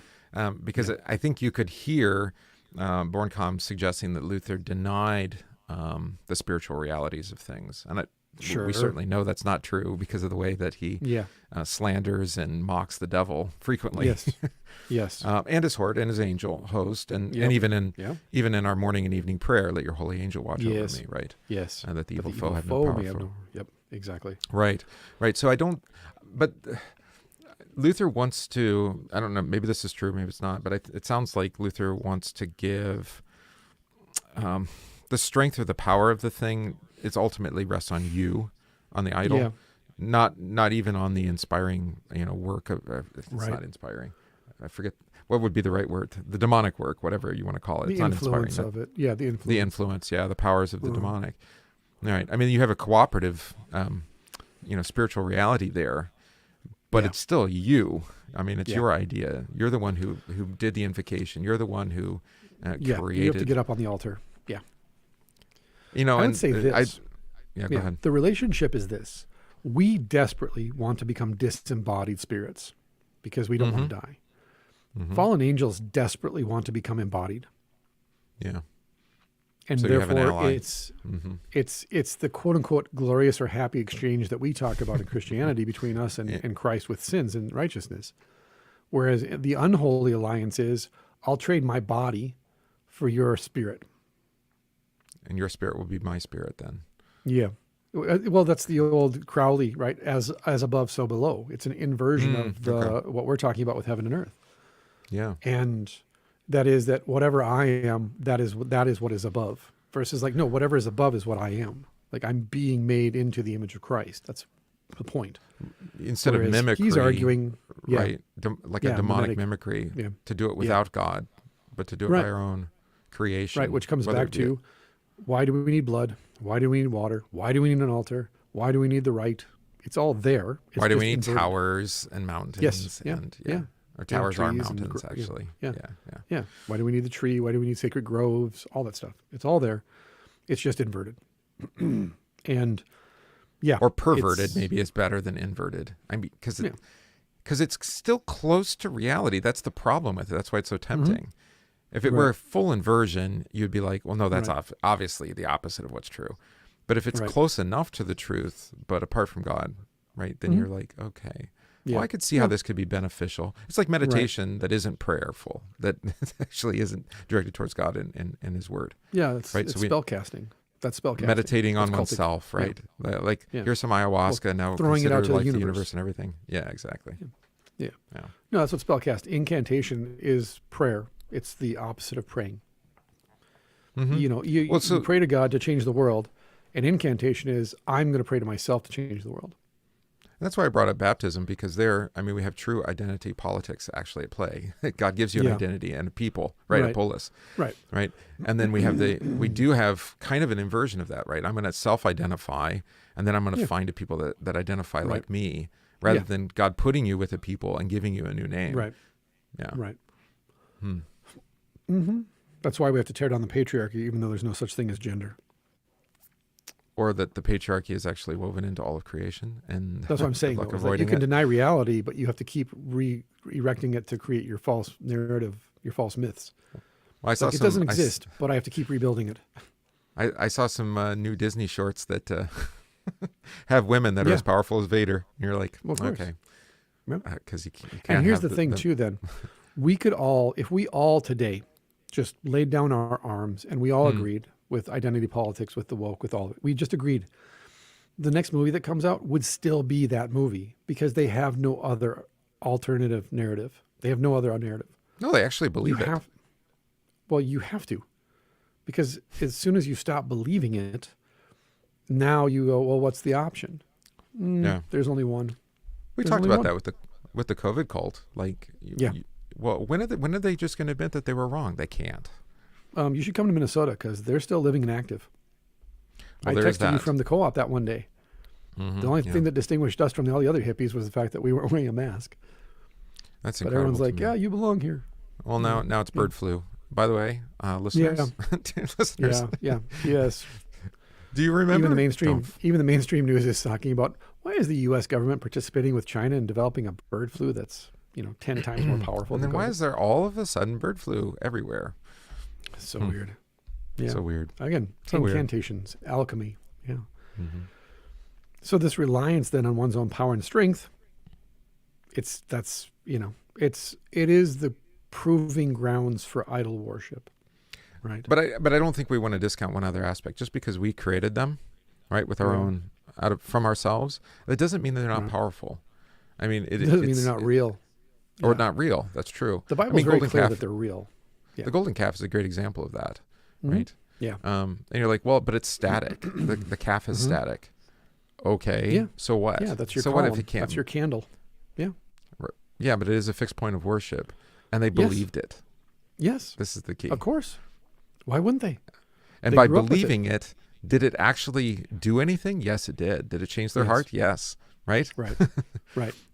Right. Right. Did it affect how they behaved? Did it change who they or what they how they related to each other as neighbors? Right. Yes. All of that changed. This is why, by the way, you know what I'm referring to, but this is why Santa Claus is real. Okay. Right? Santa Claus is real because there's a phenomenological experience that occurs, and an existential meaning that's applied to Saint Nicholas, Santa Claus. He ceases being real if we stop invoking his name every year. Correct. This is again, Gaiman got this with American Gods. He actually got this. I don't know what he was reading, they were forgetting the old gods, and the gods were dying. Exactly. My favorite episode is still the one with Mars, when they're all right. He pulls into town. They're all MAGA. It's a gun factory. Everyone's got a gun rack. Everyone's got bullets to spare, and it's like that's why he's so powerful. And this is the point of the parasitism of evil, is that evil is a parasite on the good, and it has no power. This is why Paul says that you can actually tell the devil to flee, and he has to. Mm-hmm. He only has the power that you give to him, right? That you are higher than the heavenly beings, then. Yes. Being made in the image of God. Yeah. Uh-huh. Okay. And as Tolkien points out, because we have a maker and we are made in his image, we are makers ourselves. We must be makers. This is where he comes up with the term sub-creator. That we have a creator who imbues us with certain characteristics, traits. We must create, which I think is patently obvious to anybody who's been alive for more than a few years.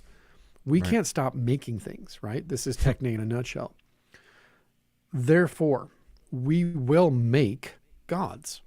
We will make altars. We will make temples. We will make religions. We will make rites and rituals and everything. We'll make sacraments. We can't not create with our Creator. But on account of the fall, we then cut ourselves loose from heaven and say, I'm going to go over here, and I'm going to make a little sandbox, and I'm going to play with my Tonkas over here and make a new reality.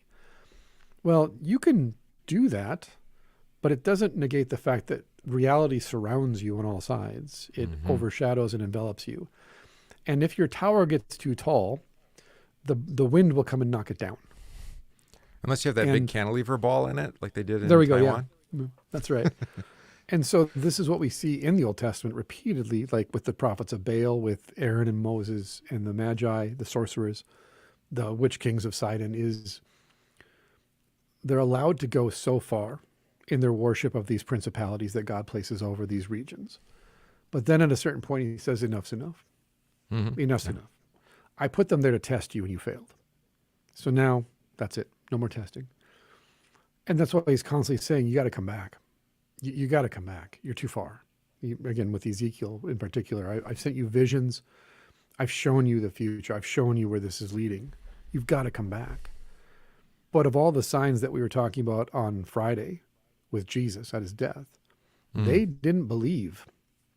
Nope. No, that's why I mentioned the road to Emmaus is like how slow of heart and foolish. I mean, it's like unspeakable things spoke to you and you still didn't believe. You saw all of that, and okay, well, let's go back to the beginning, right? We've got a few hours to walk here. Let me explain this to you again, right? And it's and he, what does it say? He opened up to them, or he interpreted to them is the translation. He interpreted to them. Well, yes, of course. So the scripture has to be opened up to you, but apart from the work of the Spirit, until the Spirit breathes on you, it's still it's a closed book. I think that's one of the coolest things about the resurrection that I look forward to, is the fact that I'll understand trees and water when they talk. The open book. Yeah. I'm like, that's phenomenal. that before the fall he could So actually that you can hear their understand what language. Yeah, you can hear exactly. the language. Yeah. You can hear the I mean, words. that's what the Ents are in Tolkien. I mean, Tolkien's just like, Yeah.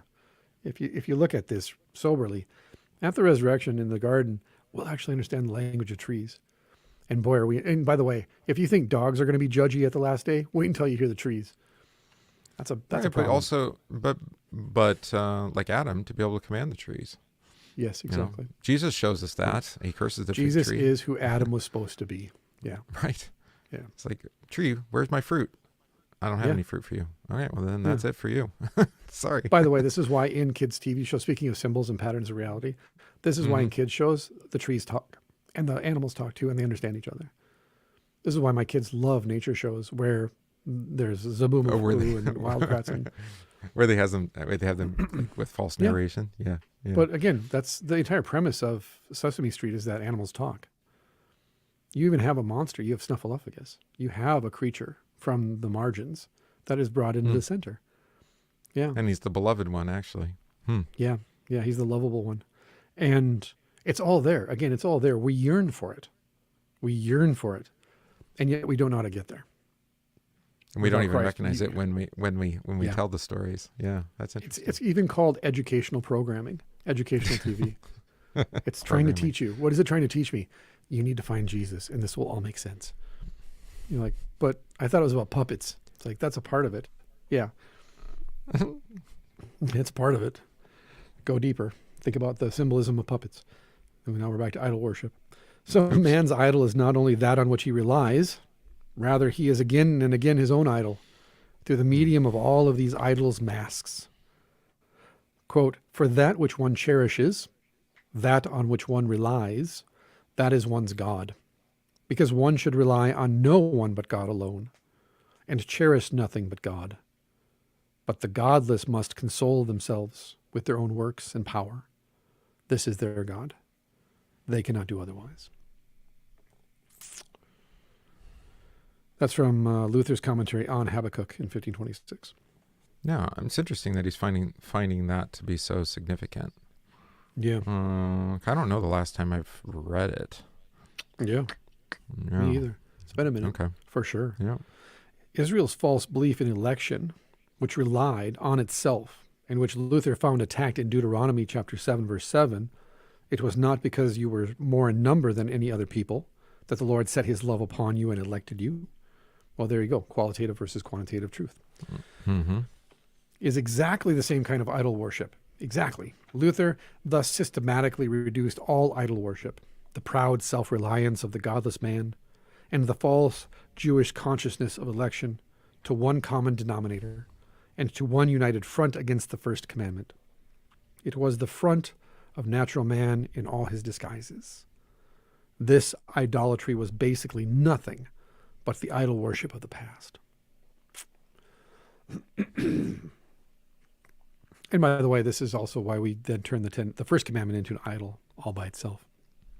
What do you mean? Oh, we say things like the nature of God is the law. Oh, yeah. I did send you that, didn't I? Yeah, you did. The That's essence idolatry of too. God. Yeah, the essence of God is law. I'm like, I don't care what anybody says. Jesus is God. Jesus, grace and mercy is the essence of God. And he again, does you say can't tell not me one jot or otherwise. tittle will, Until it's until completely it's fulfilled. fulfilled. Filled full. I wonder when And he I did won't drink that. from this cup again until, Yeah. Mm-hmm. Well, and I think it's this is why we make the law into an idol, I suppose, as well. Yeah. Because we're so fearful of letting God loose. You mean Or- we become Pharisees? or of being free, actually. We're fearful Right. of that too. Yeah, What so we is the make idols response? out of Why these were the things. Pharisees created? Why did they create the Pharisees?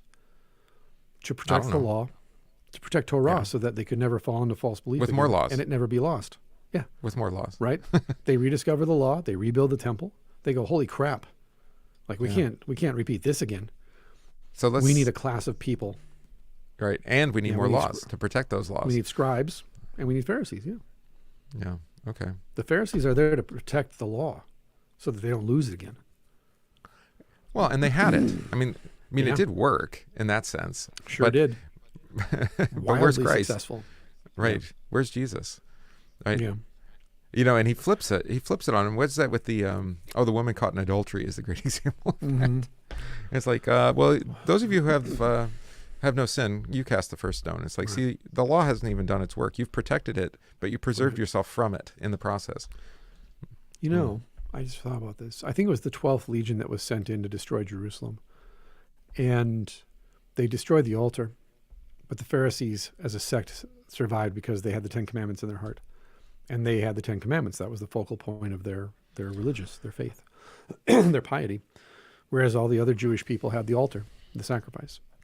And then you jump forward to the Reformation in Great Britain under Cromwell and Elizabeth, and that book that you cited. I don't know if you held it up today. What's it called again? The tearing down of the altars, the stripping of the altars. The stripping of the altars. Yeah. Yes. They destroyed the altars because the Puritans had the law, and it is what survived. And they brought it to the United States. And the reason that you and I don't have a liturgical tradition that's based on feast days, and we don't have a mythos based around feast days, is because of that reason. You thank the English Reformation for that. Yeah. Yeah. And so I see it repeating itself constantly, is that we tear down the altar and we label it a certain way. We depict it a certain way. And all we're left with is ourselves and the law. Well, I mean, if Jesus is Where's the object temple, of our faith? if Jesus is the temple, I mean, I think especially Protestant worship often just resembles a synagogue. Yeah. There is no altar. Yeah. Get up, read the scroll, and talk about it. It's true. When Christians took over synagogues, they often added altars. Okay. Yes, they did. So yeah. they found a place to put it behind the bema, the speaking position, and they would have an altar. But now it seems like you're right. We've removed the altar. Not you and I, but many of our churches don't even have altars anymore, or they just put the band in front of it. Pull them away from the wall. Got to pull them away from the wall. On wheels. It's a table, not an altar. Yeah. And again, neither commanded nor forbidden. Just pointing out that symbolism matters, meaning matters, why we're doing it matters. And this is the thing. All techne is techne. Innovation is techne, whether it's in the church or outside the church. And again, I've been a big proponent of innovation in the past and getting rid of dead traditions for sure. And have repented of it, because there's a danger in, okay, now what? So okay, great. But what is that knowledge being used for? What is it in service to, right? Well, I'm going to remake the church in my image, or the image of my group, because we've got it right. I'm so sick, by the way. I'm so sick of every group saying that they're the true Christians. It's so tiring and boring. You're heretics, Lutherans. Why? Because you're not a part of the one true church. I'm like, that's funny, because people in my church say that about you. I'm like, well, let's talk about Jesus. Let's start there. Let me share with you Jesus? Twitter threads where they're memeing at each other. Right. It's like, well, you've accomplished so much. We've talked about, the Lutherans were the ones who were willing to sit down at the table with everybody and try and hash it out for the sake of unity, and say, yeah, we have our differences, and maybe we phrase things differently, and you're French and we're Saxon, so we have a different way of putting things and seeing the world. But are we the same? Are we the same enough that we can agree to disagree? Or are there deal breakers, right? And of course, it's interesting that the deal breaker was always the altar. The sacrament of the altar was always the deal breaker. The sacrament. To this very day. And yeah, it's so tired. But the problem that I see is that now we've just mostly assumed the Protestant perspective for the sake of unity. Well, because it's the lowest common denominator. Welcome. It is. I mean, instead of actually saying, okay, here's the dividing line, I should say. There we go. There it is. Yes. I know even the law is applied to unity, by the way. Even the law is being applied to unity. It's true. You're a legalist. Right? We do have the apostles, and we do have the apostles saying there will be divisions amongst you, that the truth may be known. Yeah. Right. So we don't want to diminish the fact that we we should talk about the truth, though, rather than just talk about our, let's just put our differences aren't that big. They're not that big. I think the place of humility is the is the place to be, is to say, I may be wrong, so let's demonstrate to me. Like, I'm not going to presume that I'm right. I want like, okay, show me. Right. Let's study together. Let's reason together. Right. From the God's word, and let's see, because it is true. Right. Is it possible This that 500 years yeah. of tradition is wrong? Actually, yeah. That's what we said about the councils, Right. or the traditions of the church, the canons, the decrees. It is truly good, right, and salutary that we should at all times and in all places, right? This is what we say, this is how we run into the sacrament, right? It is truly good, right, and salutary. Meet, Great. right, and salutary. Meet, right, and salutary if you want to go old school. I do like that. I prefer that. It's just that, again, and I know. The first time I heard that when I went to church for the first time, and I heard that, I was like, what the hell? Meet? Yeah. What is happening right now? Yeah. And then I thought maybe it meant meet, like a meeting, like we're getting together. Like, I don't know. No. But the unity, we've read the Ehrlich book on the Eucharist, on the history of the Eucharist. In the first 4 centuries of the church. Yeah. Yep. Yeah. It's always the altar that's the dividing point. And that's why we tear it down. It's the easiest way to engage in idolatry is just tear down the altar. Problem solved. Just not have one. Yeah, just have a prayer service. Yep. Right. It's like, well, we're arguing, who's going to get the house in the divorce? I'll just burn it down. There. Now, and by the way, we just read about Solomon and the 2 prostitutes in chapel yesterday. Oh, yes. That's a fun story. Cut them in half. And you're like, oh, so nothing's changed. How dare you say they're prostitutes? Because the Greek text does. That's why I know. Yeah, I read this. Sorry.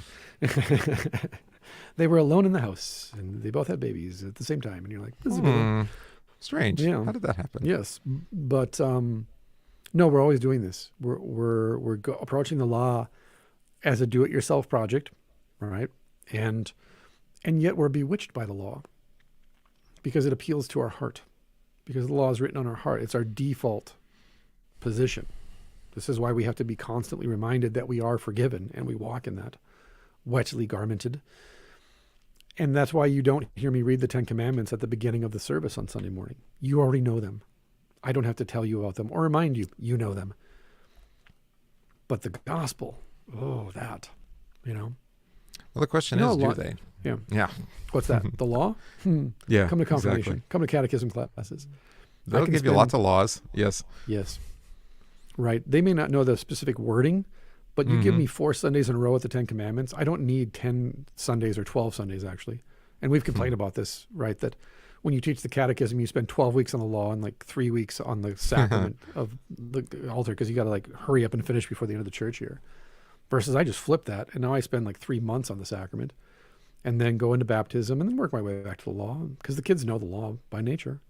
Because when you're talking about who is truly worthy and well prepared to come, there's the opportunity to teach the 10 Commandments right there. Correct. Examine yourself according to the exactly. 10. Oh, wait a minute. There we go. There it is. Yeah.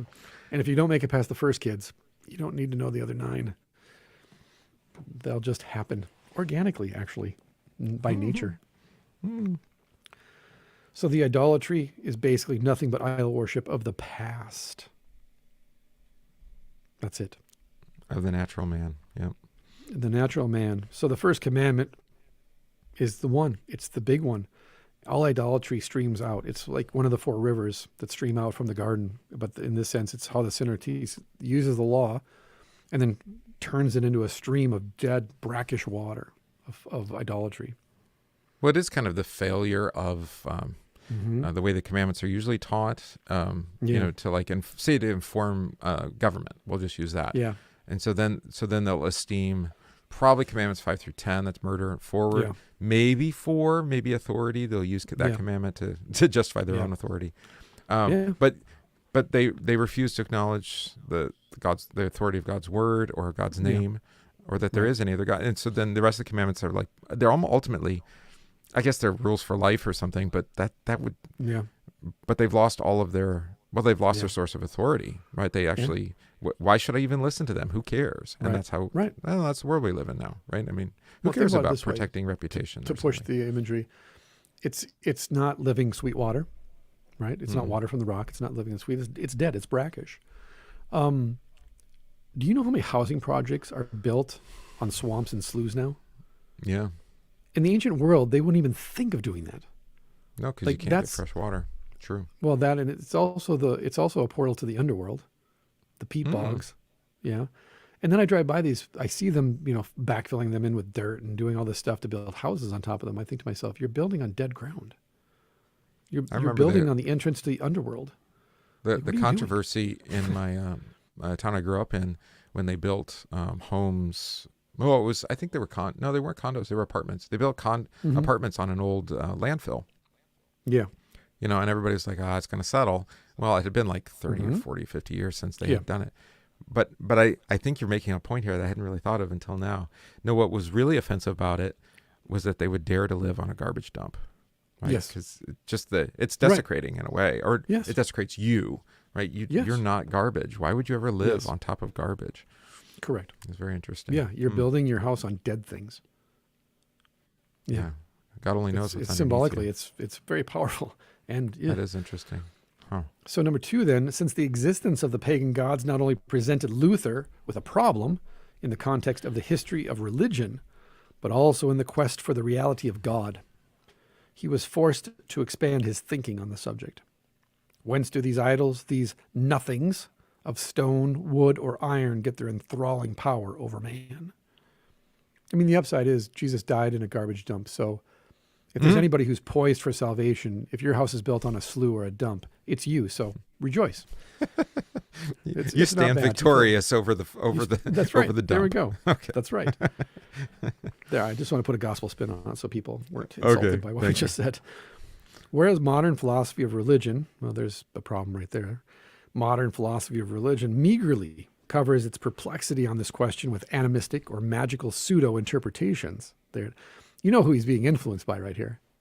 This is Max Weber, The Disenchantment of the World. It's almost, there it is. He's almost straight up copying and pasting language from Weber. Ugh, magical. This sounds like James Lindsay. To give a more recent example. Bunch of Gnostic mystics. Pseudo. So, yeah. Modern philosophy of religion meagerly covers its perplexity on this question with animistic or magical pseudo-interpretations, or resorts to threadbare psychological suggestion theories. Well, nothing's changed in 100 years then. Nope. This is the point, right? I'm not a Christian, but I think that we need a Christian ethos. It's like, why? I agree with you because I know the danger you're in saying that, because you can't have the Christian ethos without Christ. So you're in terrible danger. And I actually think that might make the world a little bit easier to live in. I'm just saying that, yeah, exactly. I'm like, I know what you think you're saying, and I know you think you're saying that, but you're not seeing the big picture. So please say more. Continue. I like this. I like this where this is going. Well, I mean, then we're Christ haunted again, right? We're back to that. Correct. Yeah. And that's when people start coming back to church. Because there's only one thing worse than being Christ haunted, and that's being Christ hunted. Yeah. We can do that too. You and I can do that. Yes. Yep. We'll hunt out. And so, yeah. So Luther gave a threadbare psychological suggestion. No. Luther gave a very... He doesn't. So whereas the modern philosophy of religion deals with, pseudo-interpretations, mystical, animistic crop, or Luther, psychology. though, Luther gave a very compact and courageous answer. God's name is also hidden in the idols. Ooh, there it is. Misuse of God's name. Yeah. If idols have often revenged themselves upon mockers and desecrators, they have not done so without the will of the real omnipotent God. Exactly. They're his hammers. Quote, so jealously does God protect his name that he does not even allow it to be mocked by the idols. End quote. Is that from Habakkuk 2? Yep, sure is. I got to read This Habakkuk. reminds me, this is golden calf stuff though, right? Isn't that Aaron's? Yeah, it is. I mean, we always laugh at Aaron. Like, how could you say, behold, this is, let's have a feast day to the Lord. You're like, right. Well, he's the God of gods, right? And if this is one of the lesser gods, then we'll put his God. Aaron, come on, And by the man. way, that's a wedding ceremony. Oh, yeah? That's what that is. Yeah. With the Because feasting, the after dancing, and the there's music. a celebration and a feast. Yeah. After the celebration of the wedding, there's a feast. It's often Because painted that way. They have around the golden Moses calf. comes back, right. They put when Moses comes back down, like on. I've said before, right? It's a twofold thing. One, it's a fiat announcement. I'm your king. You're my people. Second, it's a wedding covenant. It's a marriage covenant. Oh, right. Yeah. And Moses breaks the commandments. And God says, come back, I'll give you a second set. And I'm going to write them in my hand this time, though. You're not going to write them. I'm going to write them. This is why I can go back to Genesis 3 and say that's the original problem, is that Eve binds herself in marriage to the serpent by accepting the authority of the serpent, not Adam, her real bridegroom. So adultery is the Yeah. pattern of idolatry then. Okay. Right. It is. It's a pattern that's just repeated over and over and over and over again. Self-pleasure, self-love, self-knowledge, self-will. Well, binding yourself to a protector that isn't given by God to protect you. Right. Yeah. And so, Aaron does it because that's what he learned in Egypt. You're just doing what comes naturally. I always took it this way. It's Egypt. like, well, okay, so you've got your Egyptian God. We'll just put him under God. We'll just make him God's footstool. 100%. Yeah. Which, for those of you who don't know this, in the ancient world, there were other gods, and they were under the one high God. They were referred to as gods. But under the Most High, the one God. This is why Nebuchadnezzar says, you can all worship Yahweh now. He's the highest God. He doesn't say you only worship Yahweh. He says you are now free to worship the highest of the gods. Well, and I think, this has been the move, or this is how a lot of Christians have understood their idolatry of the state, turning the state in every time of help and need, right? Oh, give me another program, give me a bailout, whatever it is. Right. And the state's more than happy to institutionalize religious observance, right? Yes, of with course. holidays and rules for buildings. Yeah. It's like I'm watching that video on the economy, and they've got a picture of the Federal Reserve and Dorothy. She's only 3, but she's like, "Is that a church?" I'm like, well, in a way, you're actually right. To your point, they did make it look like a church. This is why you can sign in a presidential decree that Easter Sunday is Trans Recognition Day. But if you pass that into law, you've just declared yourself a religion. Okay, so because you're putting it on a holy. It has to be fiat. Because you're putting it on an actual feast day, a religious day. So the last part of what I was going to say then is, I think a lot of Christians are like, well, I know it's kind of idolatrous to treat the state that we do, where we pledge allegiance and we kind of worship the flag and we observe their days even in church. But they're a God under the gods, right? We don't actually worship them. We worship the Most High God who's above them. And they gave us, and the true God gave us this nation to be revered. Right. You're like, yeah, it's still an idol. How do those powers and principalities come to be worshipped again? If we're only called to worship the one true God, where's this extra worship you speak of coming from then? Are you breaking off some and giving it to them? Like, now we're going to talk about the cult of the saints. Oh, well, we could. Yeah, we could. It's just another way of putting in substitute minor deities, and from my perspective, it is if you start treating the saints as if. Again, I understand the Eastern explanation now because I paid attention and learned it, but I'm not there yet. As far as I can apologize for it, at least appreciate it. I'm still there where I'm like, I get what you're saying, but I think what you're doing is you're trying to communicate with the future. In the present tense. Okay. And you can't do that. But you can. It's a weird thing. But ultimately, it's like, why do you need a mediator? You don't need a mediator. You have Christ. You have the Holy Spirit in you. That's the writer of the Hebrews. I mean, he's pretty clear about it. Right. And so, again, I get Mary and venerating her as the Theotokos. Totally understand that. Totally cool with that. Understand venerating the saints even. Totally cool with that. Yeah. You want to respect the saints that God elevates. Great. Awesome. They're examples. They're great models for us. However, I don't need them to intercede for me. No. Because the bridge is now built. The door is open. I don't have to knock. I don't need the woman at the door to ask me. Whatever you ask in my name, he will give to you. He will give to you. The Father will give to you. He will give to you. Yeah, exactly. And so in that sense, I'm like, you're walking me to the threshold. And I looked inside the house and went, oh, no, I can't go in there. Sorry. No, and I love the idea of venerating because, and like what you said with the proper preface, right? With saints and angels and the whole host of heaven. They surround us at the throne. They pray with us. I don't even have a problem necessarily with saying that God uses them, to pray for us, right? To look over us.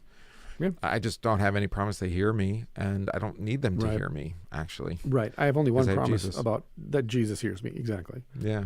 When you pray this way, Our Father. Right, so there is that way they become minor deities, and you see this in one particular tradition where they have minor altars, right? They have side altars. Exactly. You're like, oh no, you can't have more than one altar. No, there's one altar. Because there's one Lord. Right. It's an interesting thing when you get into home altars too. People have little altars over in the corner with their icons and their candles. And I'm like, okay, as long as you understand the home altar is the hearth, which is the kitchen table. Yeah, that's what I was going to say. I like, that's the more Lutheran kind of tradition, is to gather at the table. We don't, but rather the room at the table doesn't have the black mirror in it. So that would be another good reason to have it around the table. But around the table, look, we're gathered around a table. That's pretty powerful, I think, as a symbol.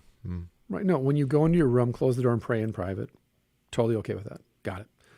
Yeah. But then don't use it as an excuse to break communion with your family and not gather at the altar, the home altar, the family altar.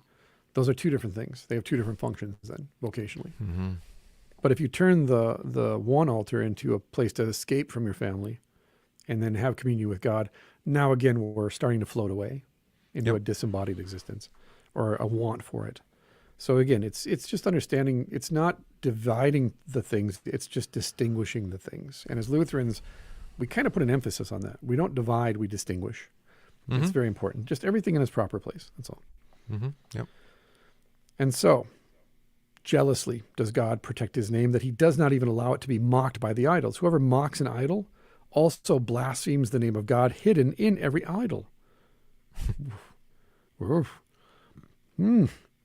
The audacity of this answer is clear when it is compared to the essentially contradictory answer presented by early Christian apologetics to the same question. The accomplishments of the idols are due to the machinations of the demons. Yeah.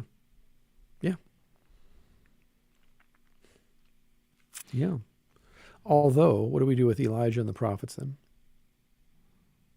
Is your God in the outhouse? Is he impotent? He can't get out of bed this morning? Yeah, Elijah does mock him. Luther does say mock the devil also, by the way. Yeah, I think mockery is a little different. I'm going to do the same thing with mammon when we come to you cannot serve God and mammon. It's like, we don't deny that mammon is a real idol. I think we all know mammon pretty well, actually. Well, maybe the better word would be to treat it flippantly, as if this is just a statue. It has no power. Like, we can joke about it. Well, and that God would give a name or allow us to create an idol so that we can actually, like we've done this with, like abortion is such a neutered term. Better to call it, what it is child sacrifice. Child murder, sacrifice, but it's sacrifice to who, right? I mean, there is an idol. There's a table, there's a body, there's blood. There's a dead body. Right, and there's it is water, the idol of self. I mean, it is self-worship, that's true. But we can also give it a name. We have a name for these gods. So it's a beautiful thing for moderns that we don't think symbolically anymore, because it allows you to get away with so many things by just changing the language. Yeah, and again, neutered language, non-religious language. Of course, soft language, to quote George Carlin. Well, it ends up all the life out of it. Woman's right to choose is a religious mantra, right? Because it's a creed. It has it's a creed and has a whole lifestyle attached to it, or piety. Of course, we might even say. We all know that it's not a choice. We know it doesn't actually mean that. If it's only a choice if you have more than two decisions to make. But a right to choose literally is just code for I'm going to kill my baby. There's no choice. It's like saying you can shop here, but you just have to obey all these rules. Well, I don't want to obey the rules. Then you can't shop here. Well, it's your choice. Well, that's not really a choice. So then the question is, I mean, if all authority is under God and God is, so why would God allow, legally, for 50 years at a federal level and now still many states, right? Why would he permit us to murder our own, right? Punishment for sin and unrepentance, according to the prophets. I mean, you can drive pretty just worship another god. Well, worship of self, denial of sex, of marriage, right? Of gender, marriage, sex. Well, that's downstream from the fact that you're just worshiping. You think that's God. Downstream? Yeah. Yeah. I mean, I think it's upstream from abortion. It's upstream from abortion. It's downstream. It's all the consequence of worshiping the wrong God. It's a death God. When you worship a death God, everything downstream from that is going to be death. Everything. Right? Is that you or me? That's you. That was me. Finally, it's you ringing and not me this time. But no, the destruction of the disintegration of the family, that's downstream from worshiping. Worship a God of death, a God of disunity, of disembodiment. Then your family's going to fall apart. Maybe death is upstream. I think you're right about that. Okay. Yeah. Well, I mean, it's at the bottom of the mountain, so to speak. I mean, you're literally just down there in the chaos waters. Anything that might take you up the mountain has to be denied then. Right. Again, symbolically, when you enter into the waters of chaos, you're going to be washed away. You can't hold on to things when you're caught in the maelstrom. Right. This is what happens with Jonah. Everything's being ripped apart. The ship's being ripped apart. They're throwing things overboard. Everything is being disassembled and thrown into chaos and ambiguity. So finally, Jonah says, throw me in to the chaos and the ambiguity and the confusion and the meaninglessness and the void. And then in the midst of that, he swallows him and then takes him to shore and deposits him and sends him up the mountain, send him back. But if you think of, again, the symbolism of that ship, they're all rolling the dice to their own gods. It's all disassembled. It's all ambiguous and confused. There's no unity in their complexity. There's no but there again, it's just like Elijah. Their gods don't answer. Correct. They have no answer. And by the way, Jonah jumps in the water because he knows that everything that's happening is his God's answer. It says God sent a great storm upon him. Yeah, he's heard the word. He knows the word. Yeah, I mean, again, but God prevents their divination from leading them astray and into death. Right. It's pretty cool. It's pretty cool. But they all turn to Jonah and say, ask your God. Pray to your God. They know, and Jonah too. says, or you could just throw me into the ocean. Rather than pray, I could just be thrown into the ocean. That's an option. It right? is. That is a choice. That is a choice he makes. But it's literally when you talk about Jesus calming the storm, you should tell the story of Jonah first, because it's the opposite of the Jonah story, right? It's the resolution of the Jonah conflict. Correct. But it just goes to the point that when you look symbolically that you're thrown into the waters of chaos, and Jonah is literally drawn out of the waters like the earth is drawn out of the waters at the beginning, and he is set on dry land, just as God pulls the land, the earth out of the waters, and then orders all of it. And then says to the man, go ahead and name it. And whatever you name it, whatever you preach to it, it will be that thing. And then he sends Jonah to preach to Nineveh, and surely enough, everything is reordered in Nineveh. They're literally renewed and recreated through that. Yeah. And we look at that, and then you look at, to your point, that the family is completely atomized and fractured. Of course it is, because you're living in the waters. You're not living on the mountain. You're in the waters, and the waters are ambiguous and they're meaningless. And how can you hold on to your family when you're, again, in the maelstrom? You're being washed by the tidal pools away from each other. You're being sucked down. Well, there's only one resolution in that, and that's death. Right. And so unless God comes along and swallows you with a giant fish and spits you up onto the church, onto the altar, you're doomed. You're doomed. Absolutely. Go watch Pirates of the Caribbean. What happens in Pirates of the Caribbean? Davy Jones' locker. They're sucked down, and there's no escaping from their fate. Correct. But how are they freed in the end? Right? Go back. Watch. Do you want me? Okay. Go back. Fine. Yeah, go ahead. Say Which one? Say it. One of the terrible movies? Just the first one. No, just the first one. Right? How is their humanity restored? I got really caught up in the last two, which are terrible. And they really are. They're just cash grabs by the end there. But if you look at the original movie, and even the second one's pretty good, it's how is the humanity restored? Right? It's out of the water. It's back into the water. There's lots of it's water. Being deposited. It's kind of a lots water of show. Water. There's light. There's light breaking through. There's the gold. There's the treasure hoard in the cave. It's all there. Oh yeah, yeah, yeah. Patterns. Yeah, patterns. So don't mock the idols, because you're blaspheming the name of God hidden in the idol.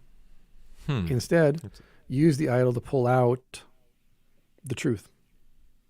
Where have I put my fear, love, and trust that isn't? Yeah, God? yeah. You're. Why are we talking about mammon? What you really want to talk about is Jesus. You just don't realize it. This is why we're in conflict, because you're having a conversation about higher things on an earthly plane, on an earthly level. You want to tell a story based on statistics rather than based on Jesus. Right. It's like I said to somebody yesterday, you ever been camping? She's like, I go camping all the time. I'm like, no, I meant camping. Camping as in, like, you walk into the woods for 3 days and you're still in the woods. And if you died, no one would find you for weeks. That kind of camping. And she said, no, I would never do that. It's scary. I go, exactly. Because when you're out there, and you're out there, you're dependent on God to give you everything you need. Everything. Because you might be wearing clothing, but you are naked. There's even a show called Naked and Afraid. Yep. Which is totally fake, but it just goes to the point, is that we know when we go into the deep woods, again, Grimm's fairy tales, they understood this. The Saxons got this. You go into the deep woods, you're exposed, you're vulnerable, and either God's going to come and lead you back to, the center, to the house, to the covering, to safety, or the monsters are going to get you. It's the same thing that happens in the Exodus. They're out there in the desert. What's out there? Not good things. That's why they're terrified. That's why they revert back to their old gods. We need to go back to Egypt. We need to go back to the center. We got to go back to our house. There's walls there. It's safe. We had food. Yeah, I mean, there was murder and stuff, but okay. Yeah, we got used to that. You take the good, you take the bad, you take it all, and then you have the facts of life. Cooperate. We don't just cooperate to graduate. That's right. Right. Which one of these kids is doing his own thing? Get that guy out of here. It's Moses that's the problem. We get rid of Moses, everything will be fine again. So Luther found a reason for, that's a profound thing to say, though, for Luther, and especially in the 1500s. Whoever mocks an idol blasphemes God. Again, the early Christians or the early medievals would have been like, yeah, absolutely, dude. You're on point. I got you. Whereas the late medievals would have been like, what the hell are you saying? Yeah. Luther found a reason for such thoughts in Habakkuk chapter 2, verse 8. We're going to have to read this, This might be next week's show. Where the king of Babylon was threatened with retribution for desecration. Quote, that is using force and injustice against divine and holy things, unquote, which he committed against Judah and Jerusalem. Luther thus expanded the concept of God's promised protection of his own sanctuary to include the sphere of the holy as such. Quote, the histories also write that usually all desecration of holy things is immediately avenged, unquote. Yeah. Again, I consecrated the new crucifix on the wall of our church, right? Mm-hmm. People were like, why did we do that? I'm like, because now it's been set apart for holy use, which means I can't take it home. I can't just, use it as a platter for the next potluck dinner. Like it gets consecrated. It has one use, and you can't mess with that. I remind people of, didn't we say this last week? Maybe it's like find the rite of consecration for your church. Yeah, and you'll find the language is very strong about this, and you would never dare do anything else in the room then, except for what it was consecrated for. I talked about that in the past. I've been a part of a decommissioning, and I did not expect and or think that I would ever weep at a building being sold, and I'm looking around and I'm trying not to heave cry, and everyone, all the pastors on the altar are heave crying. We're all heave crying. And it's just a service, a regular divine service. We're all there. I think we celebrated the sacrament, and then we process out, we close the doors, and he said the words to decommission the church. And we all just were weeping. And I'm like, oh, like the Holy Spirit is definitely moving through this place right now, because this is just a building. That's all it is. It's not even a pretty building. Yeah, it wasn't. Is it just a building? No. In a purely material sense, it's absolutely just brick. Sure. Literally just brick and stone. Ugly, red, 60s area, 50s era brick, whatever it was. But it was set apart for the Lord's use. It's the house of God. Lord's use. Yeah. Mm-hmm. Yeah. It's the house of God. And God is saying, I'm going to take this from you now. Well, and but then I they think built the church a block away. People probably understand this with their idolatry estate. It's like when you see a flag burned or buried. Yeah, no, 100%. That's a perfect example, actually. Yeah. Mm-hmm. Yeah. Perfect example. I mean, it's smaller, like, why are you upset that a flag's being burned when you don't care about your altar? Right. Yeah, you're very pious about your national symbols and their meaning, but then when it comes to your liturgical symbols and their meanings, you don't seem to have any knowledge whatsoever. Mm-hmm. Yeah. So he added examples, that is Luther, from ancient and modern times of the revenge of idols and saints, such as Anthony, Valentine, and others. But one must, at the same time, carefully note that Luther did not develop a magical view of a saint surrounded by a protective aura, which could have appealed to a 16th century man. Nor did he fall into a modern psychological explanation of the effects of the holy upon the human psyche. On the contrary, even when he here spoke of the revenge that awaited desecrators of holy things, Luther held on to his functional concept of the holy. Quote, for whatever one considers holy, even though it is not holy in itself, is holy to him who considers it such. For he takes God's name, which alone is holy, and misuses it, blasphemes against it, and desecrates it, unquote. Again, don't worship. Again, Luther never got rid of the relics. He never said, destroy the relics. They're superstitious nonsense. Instead, he said, stop venerating them. Stop. They're not totems that protect you magically from harm. Carrying the feather of an angel is not going to stop you from suffering. Nope. However, if you believe that this feather is from an angel, you should meditate on that. And it should point you to Christ. And maybe the open tomb, or maybe the angels at Sodom and Gomorrah, or the pieces of the cross, right? Yeah, the pieces of the cross. Nothing wrong with having a piece of wood. If you want to believe it's a piece of the cross, good for you. But it's kind of like the Stations of the Cross have that kind of functionality. Sure. Right? It's like, to meditate on Christ's passion. Great. Yeah. But, I mean, are those images holy in themselves? No. Right. You know? Right. Are they holy in themselves? No, they're just pictures from a purely materialistic viewpoint. But cover them with heavenly meaning. Mm-hmm. Now, are you going to say it's just a picture? It's just a church? Well, and I think even the most radical Protestant people understand this. Like, try to get rid of something that's been given to the church. Right. By the way, this is why you can't actually divide these two things, as we talked about previously. Because if I just look at something, again, I use that word just specifically on purpose. If I just look at something materially, it's just a building. But if I only look at it from a heavenly perspective, the building is holy. That's it. It's holy. And therefore, it has to remain. It becomes something more than physical. Yeah. And it has to remain exactly as it is, and it can never change. Versus, is it just a building? Yes. Is it holy? Yes. Why? Because this is God's house. But so there's a dynamic there where it can change and still remain holy. Correct. As the temple did, as churches have done for, in some instances, thousands of years, actually. Yeah. But it's recognizing if the building is destroyed, God's name is still holy. It still remains. Jesus is still Jesus. But if you treat the building as just brick and mortar and nothing more, you're also not recognizing this is God's chosen place to dwell with people. Right. And he does it through his word and through his sacraments. That's not a small thing.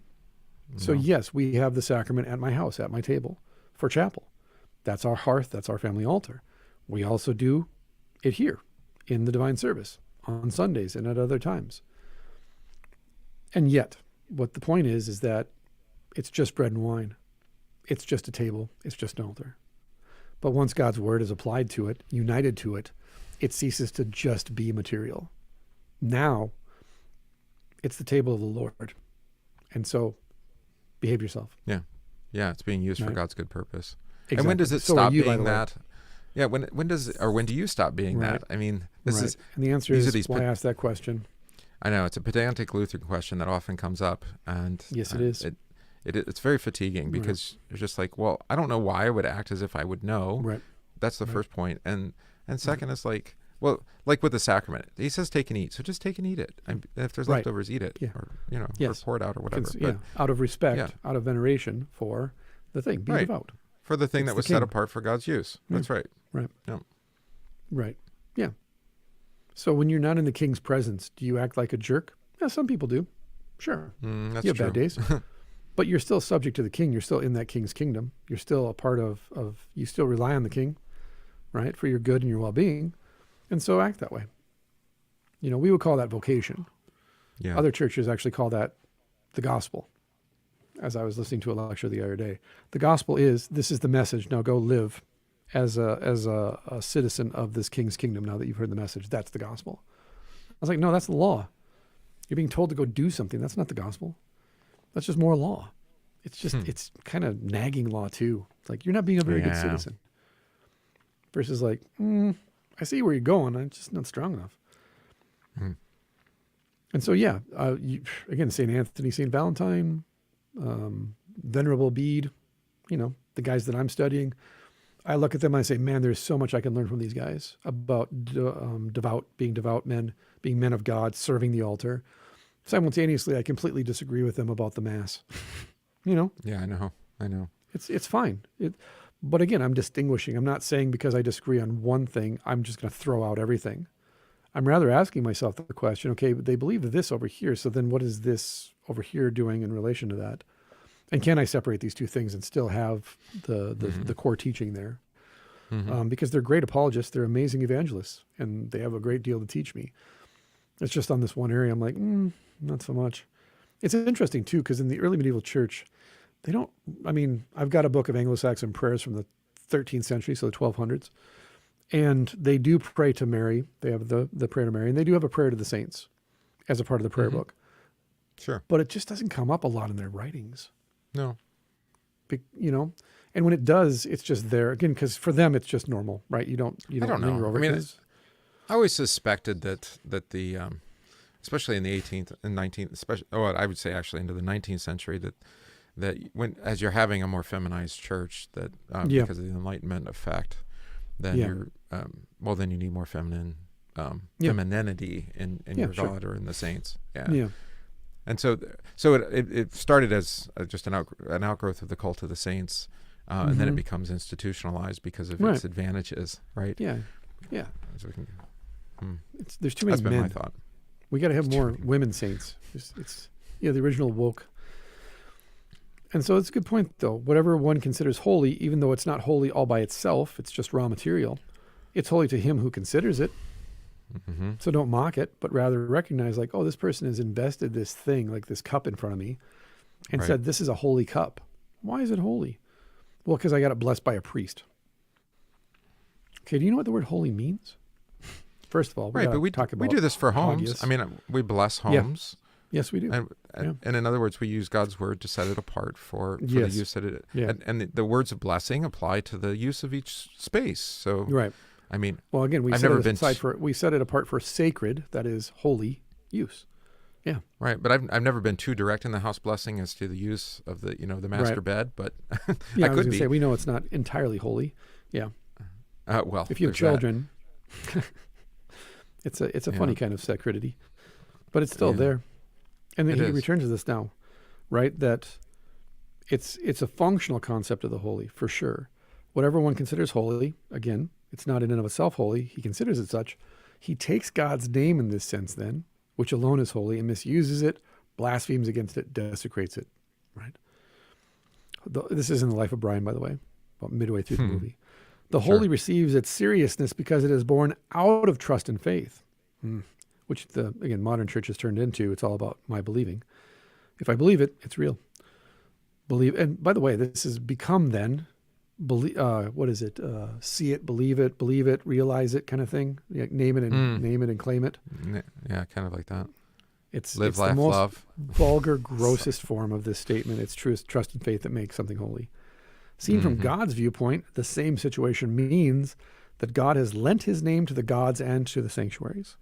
He who blasphemes and mocks that which he has worshipped as God, even if it were a crass idol, blasphemes against the holy God himself. This is interesting.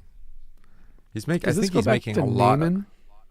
Yeah, maybe. I mean, it seems to be making. Naaman home and says, "When you bow before the idol, just pray to me."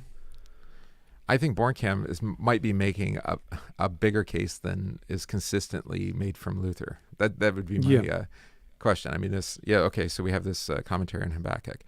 But does he make this point elsewhere? How frequently does he return to this? It's kind of like a theologian of the cross, theologian of glory, right? Right. There's echoes of it throughout the writing, but it's primarily from one writing, or one occasion. The Deuteronomy of Moses with notes.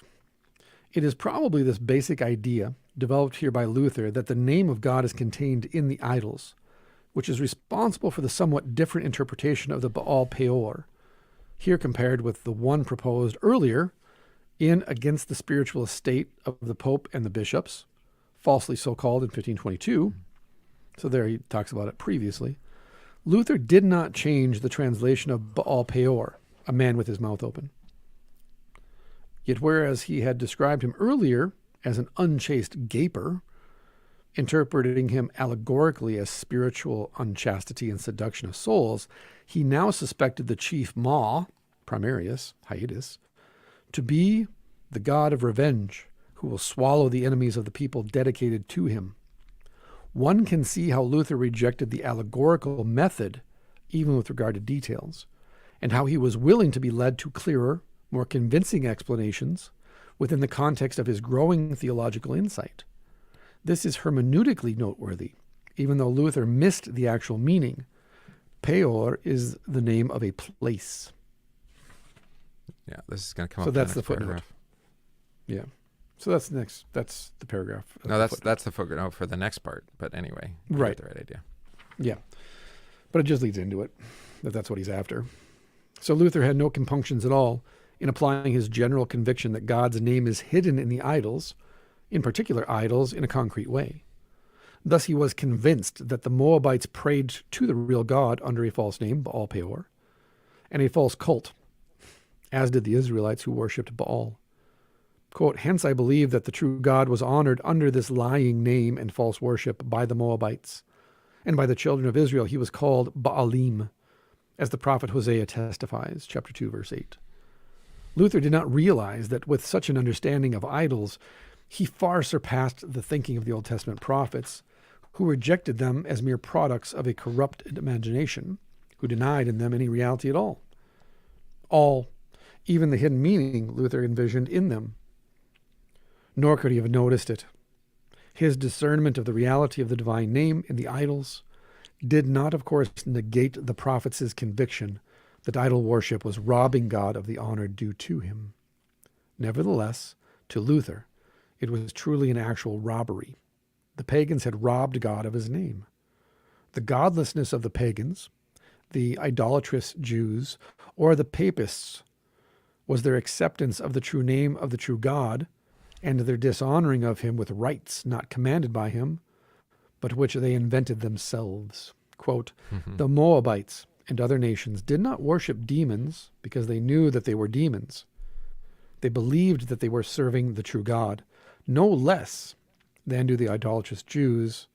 Yes, all are papist, even the holiest and most religious. But their godlessness consisted in that they took over the true name of God and worshipped him with ceremonies not commanded by God, but devised by themselves. And so, with their false imagination, they indeed worship idols and demons in the name of the true God. This reminds me of the last battle, Yeah, C.S. it does, Lewis, doesn't it? That's what I was thinking right? of too. With Taslan and, Yep. then they try to harmonize rather than recognize the distinction. Yeah. Who Luther was it? I explained- can't remember. Yeah. But Emmett, One of them. or whatever his name is. Yeah, who was worshiping Taz, but yeah, anyway. Continue. Well, no, I can't. I have to go back and I can't Tasman, remember his name. Lewis. Somebody in the live chat, Doesn't- do us a solid. We've got lots of people in the live chat, but I don't. We do. No, it was Tasman because they fabric.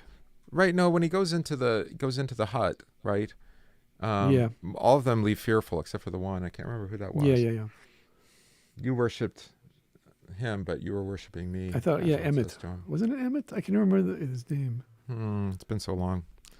My children could tell me. Oh well. I can't believe there's nobody in the live stream that can't tell us this answer. It's probably Emmeth. people. Yeah. Truth. Emmeth? Hebrew. Emmeth. That Truth. makes sense. There you go. Is a Colormean character from C.S. Lewis's book, The Yeah, I Last thought it Battle. was Kellerman. Yeah, Emmett. Emmett. Calorman. Yeah, Emmett. Yeah, there it is. Emmett. Okay. So yeah, I was right. Thank God. I remembered. Okay. Live streamers, what are you doing to me? Come on, man. So yeah, that's exactly what it reminds me of too. Very Augustinian in that sense again. And yet, because God's word is missing in their cult, excuse me, Satan rules among them under God's name and in his stead. So ultimately, Luther would argue, if Satan is God's hammer, the purpose of false worship is what actually Aslan explains to Taslan, which is, the reason you're so unsettled all the time is because you're looking for me. So why don't you come over to my camp? So the devil works through false religion to smash us and drive us to Christ. Yeah. It's the mirror of the law. Well, that changes the dynamic of the conversation a little bit. Yeah, We're definitely reading this next week. But he gets it. It's 1526 too, so this is not immature Luther. This is post-Bondage of the Will. This is post-Genesis Lectures Luther. We're getting close to the catechisms. So. Yeah, no, this is Luther this is full-strength Luther on steroids right now. So therefore, he writes, this is Luther now, in the Deuteronomy of Moses, I think it is, isn't it 18? 1525. Footnote 18? Yep. Oh, it's 15. Oh, it's footnote 15. Therefore, where there is no word of God, there is no true knowledge of God. Where there is no knowledge of God, there are godless ignorance, imagination, and opinions about the true God, which we choose strictly for ourselves, as though he were pleased by this. For by all these ceremonies and teachings we think we please God, an opinion which is a deceitful idol of the heart, where, in the place and name of God, Satan sits and is worshipped. Yeah. But as God, I mean, I think that's the point that he's making, right? Yeah. Yeah. Which is harsh. I mean, because you have to have a God. You can't live. I mean, we're made to worship.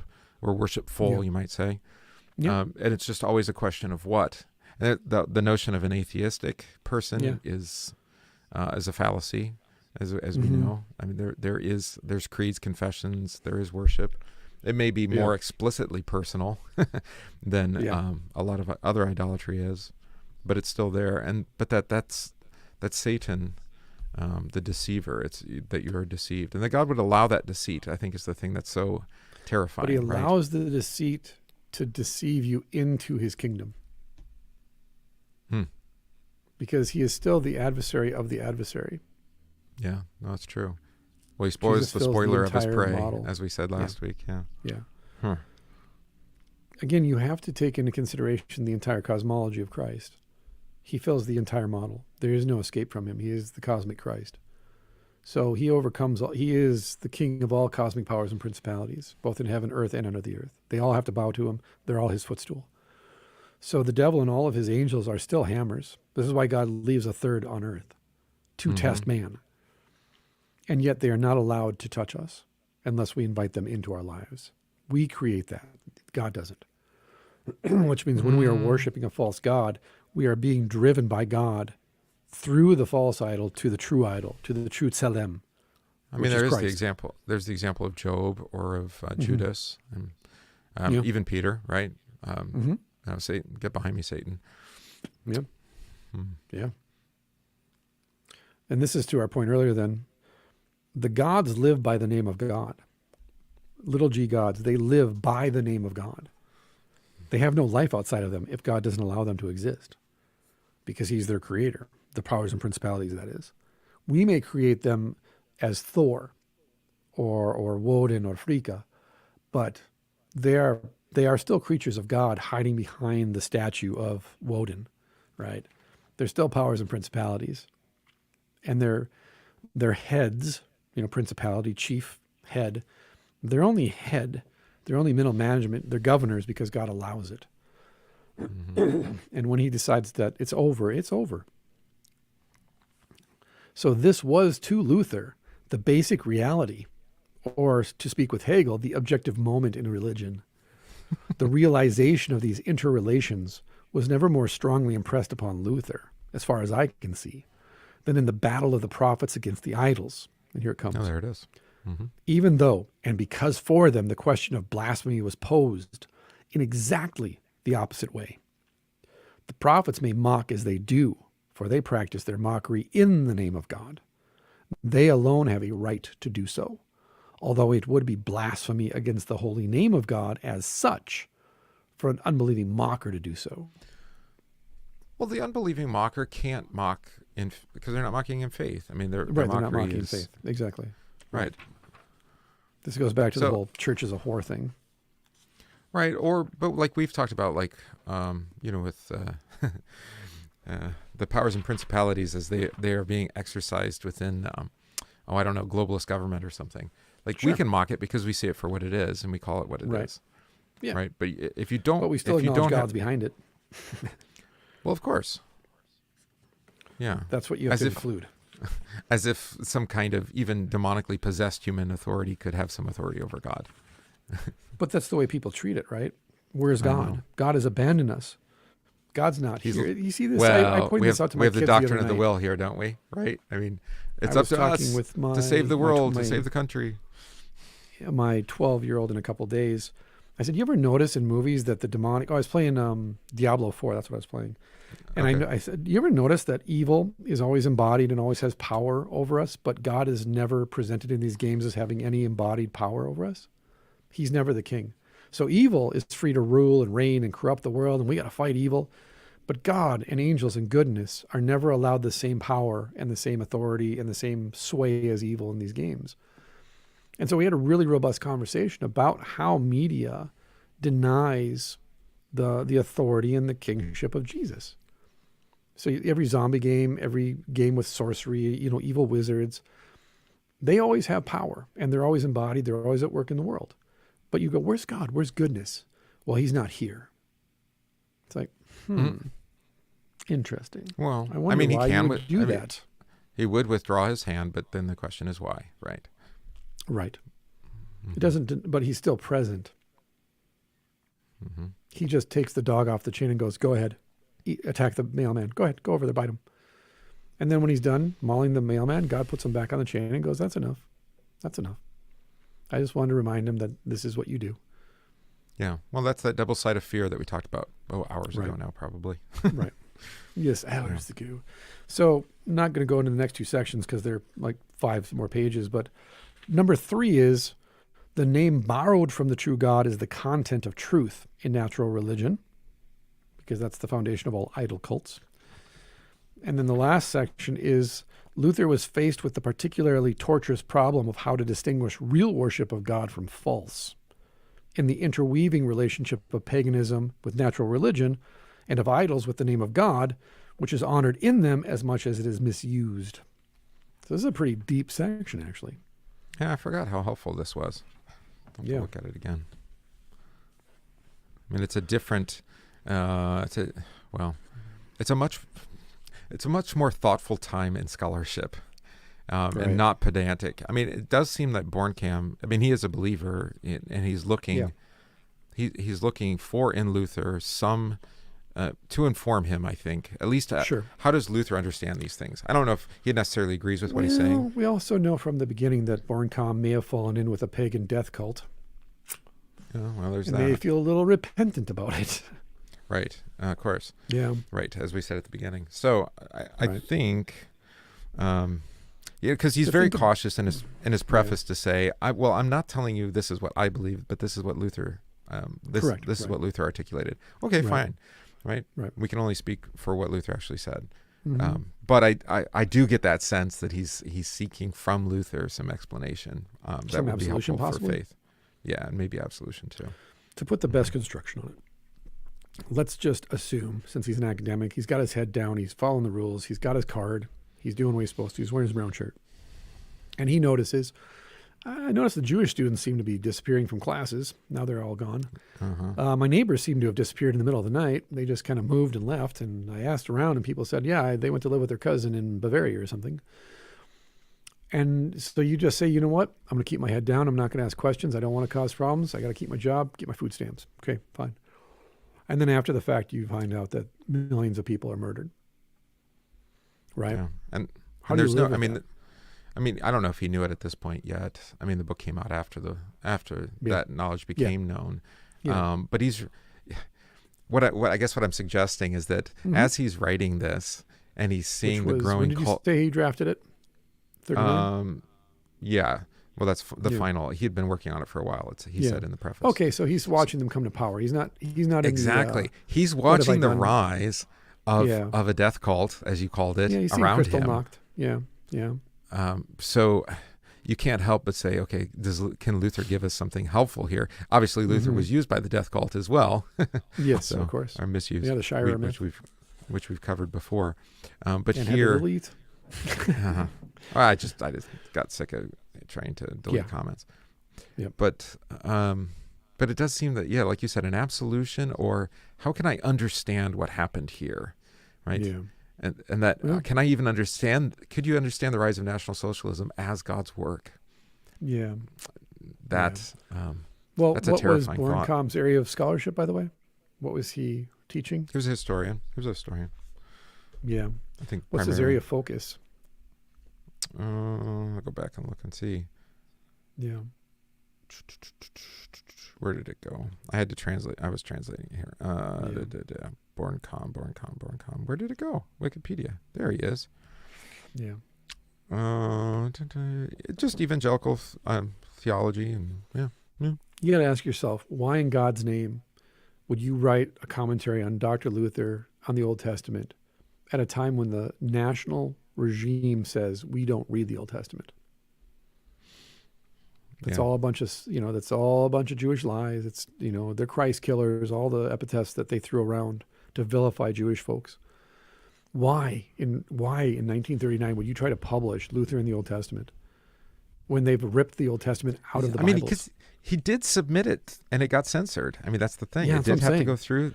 I mean, there's there's some balls for sure to do that. What's going to happen. Again, I've said in the past, I ministered to a member of the Hitler Youth at the end of her life. And she talked to me about growing up and going to church. And she didn't ever hear the Old Testament until she was 22. And this is post World War II. The first time in her life she heard the Old Testament. It says that, it's kind of conflicting here. This is Wikipedia, so I don't know how accurate it is. But that he was at Leipzig. He was full professor. He got into clashes with both the Reichenstaller of Saxony and also the Nazi Obergruppenführer or whatever his name is. Yep. And Ubergruber. And then it was actually the Nazis who closed the theological faculty at the University of Leipzig in 1939. Okay.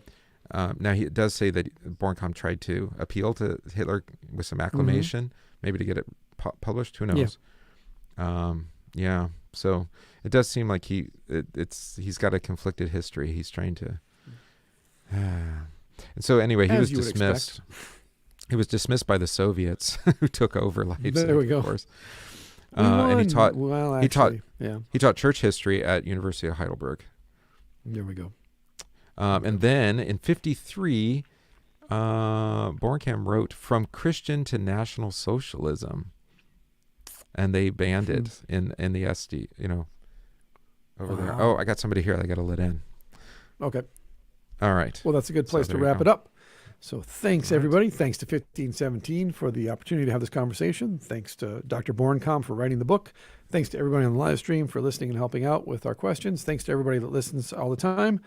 We love you. God bless you. And we'll talk to you again real soon. Peace. Peace out. There you go. All right. I'm going to let him in. All right.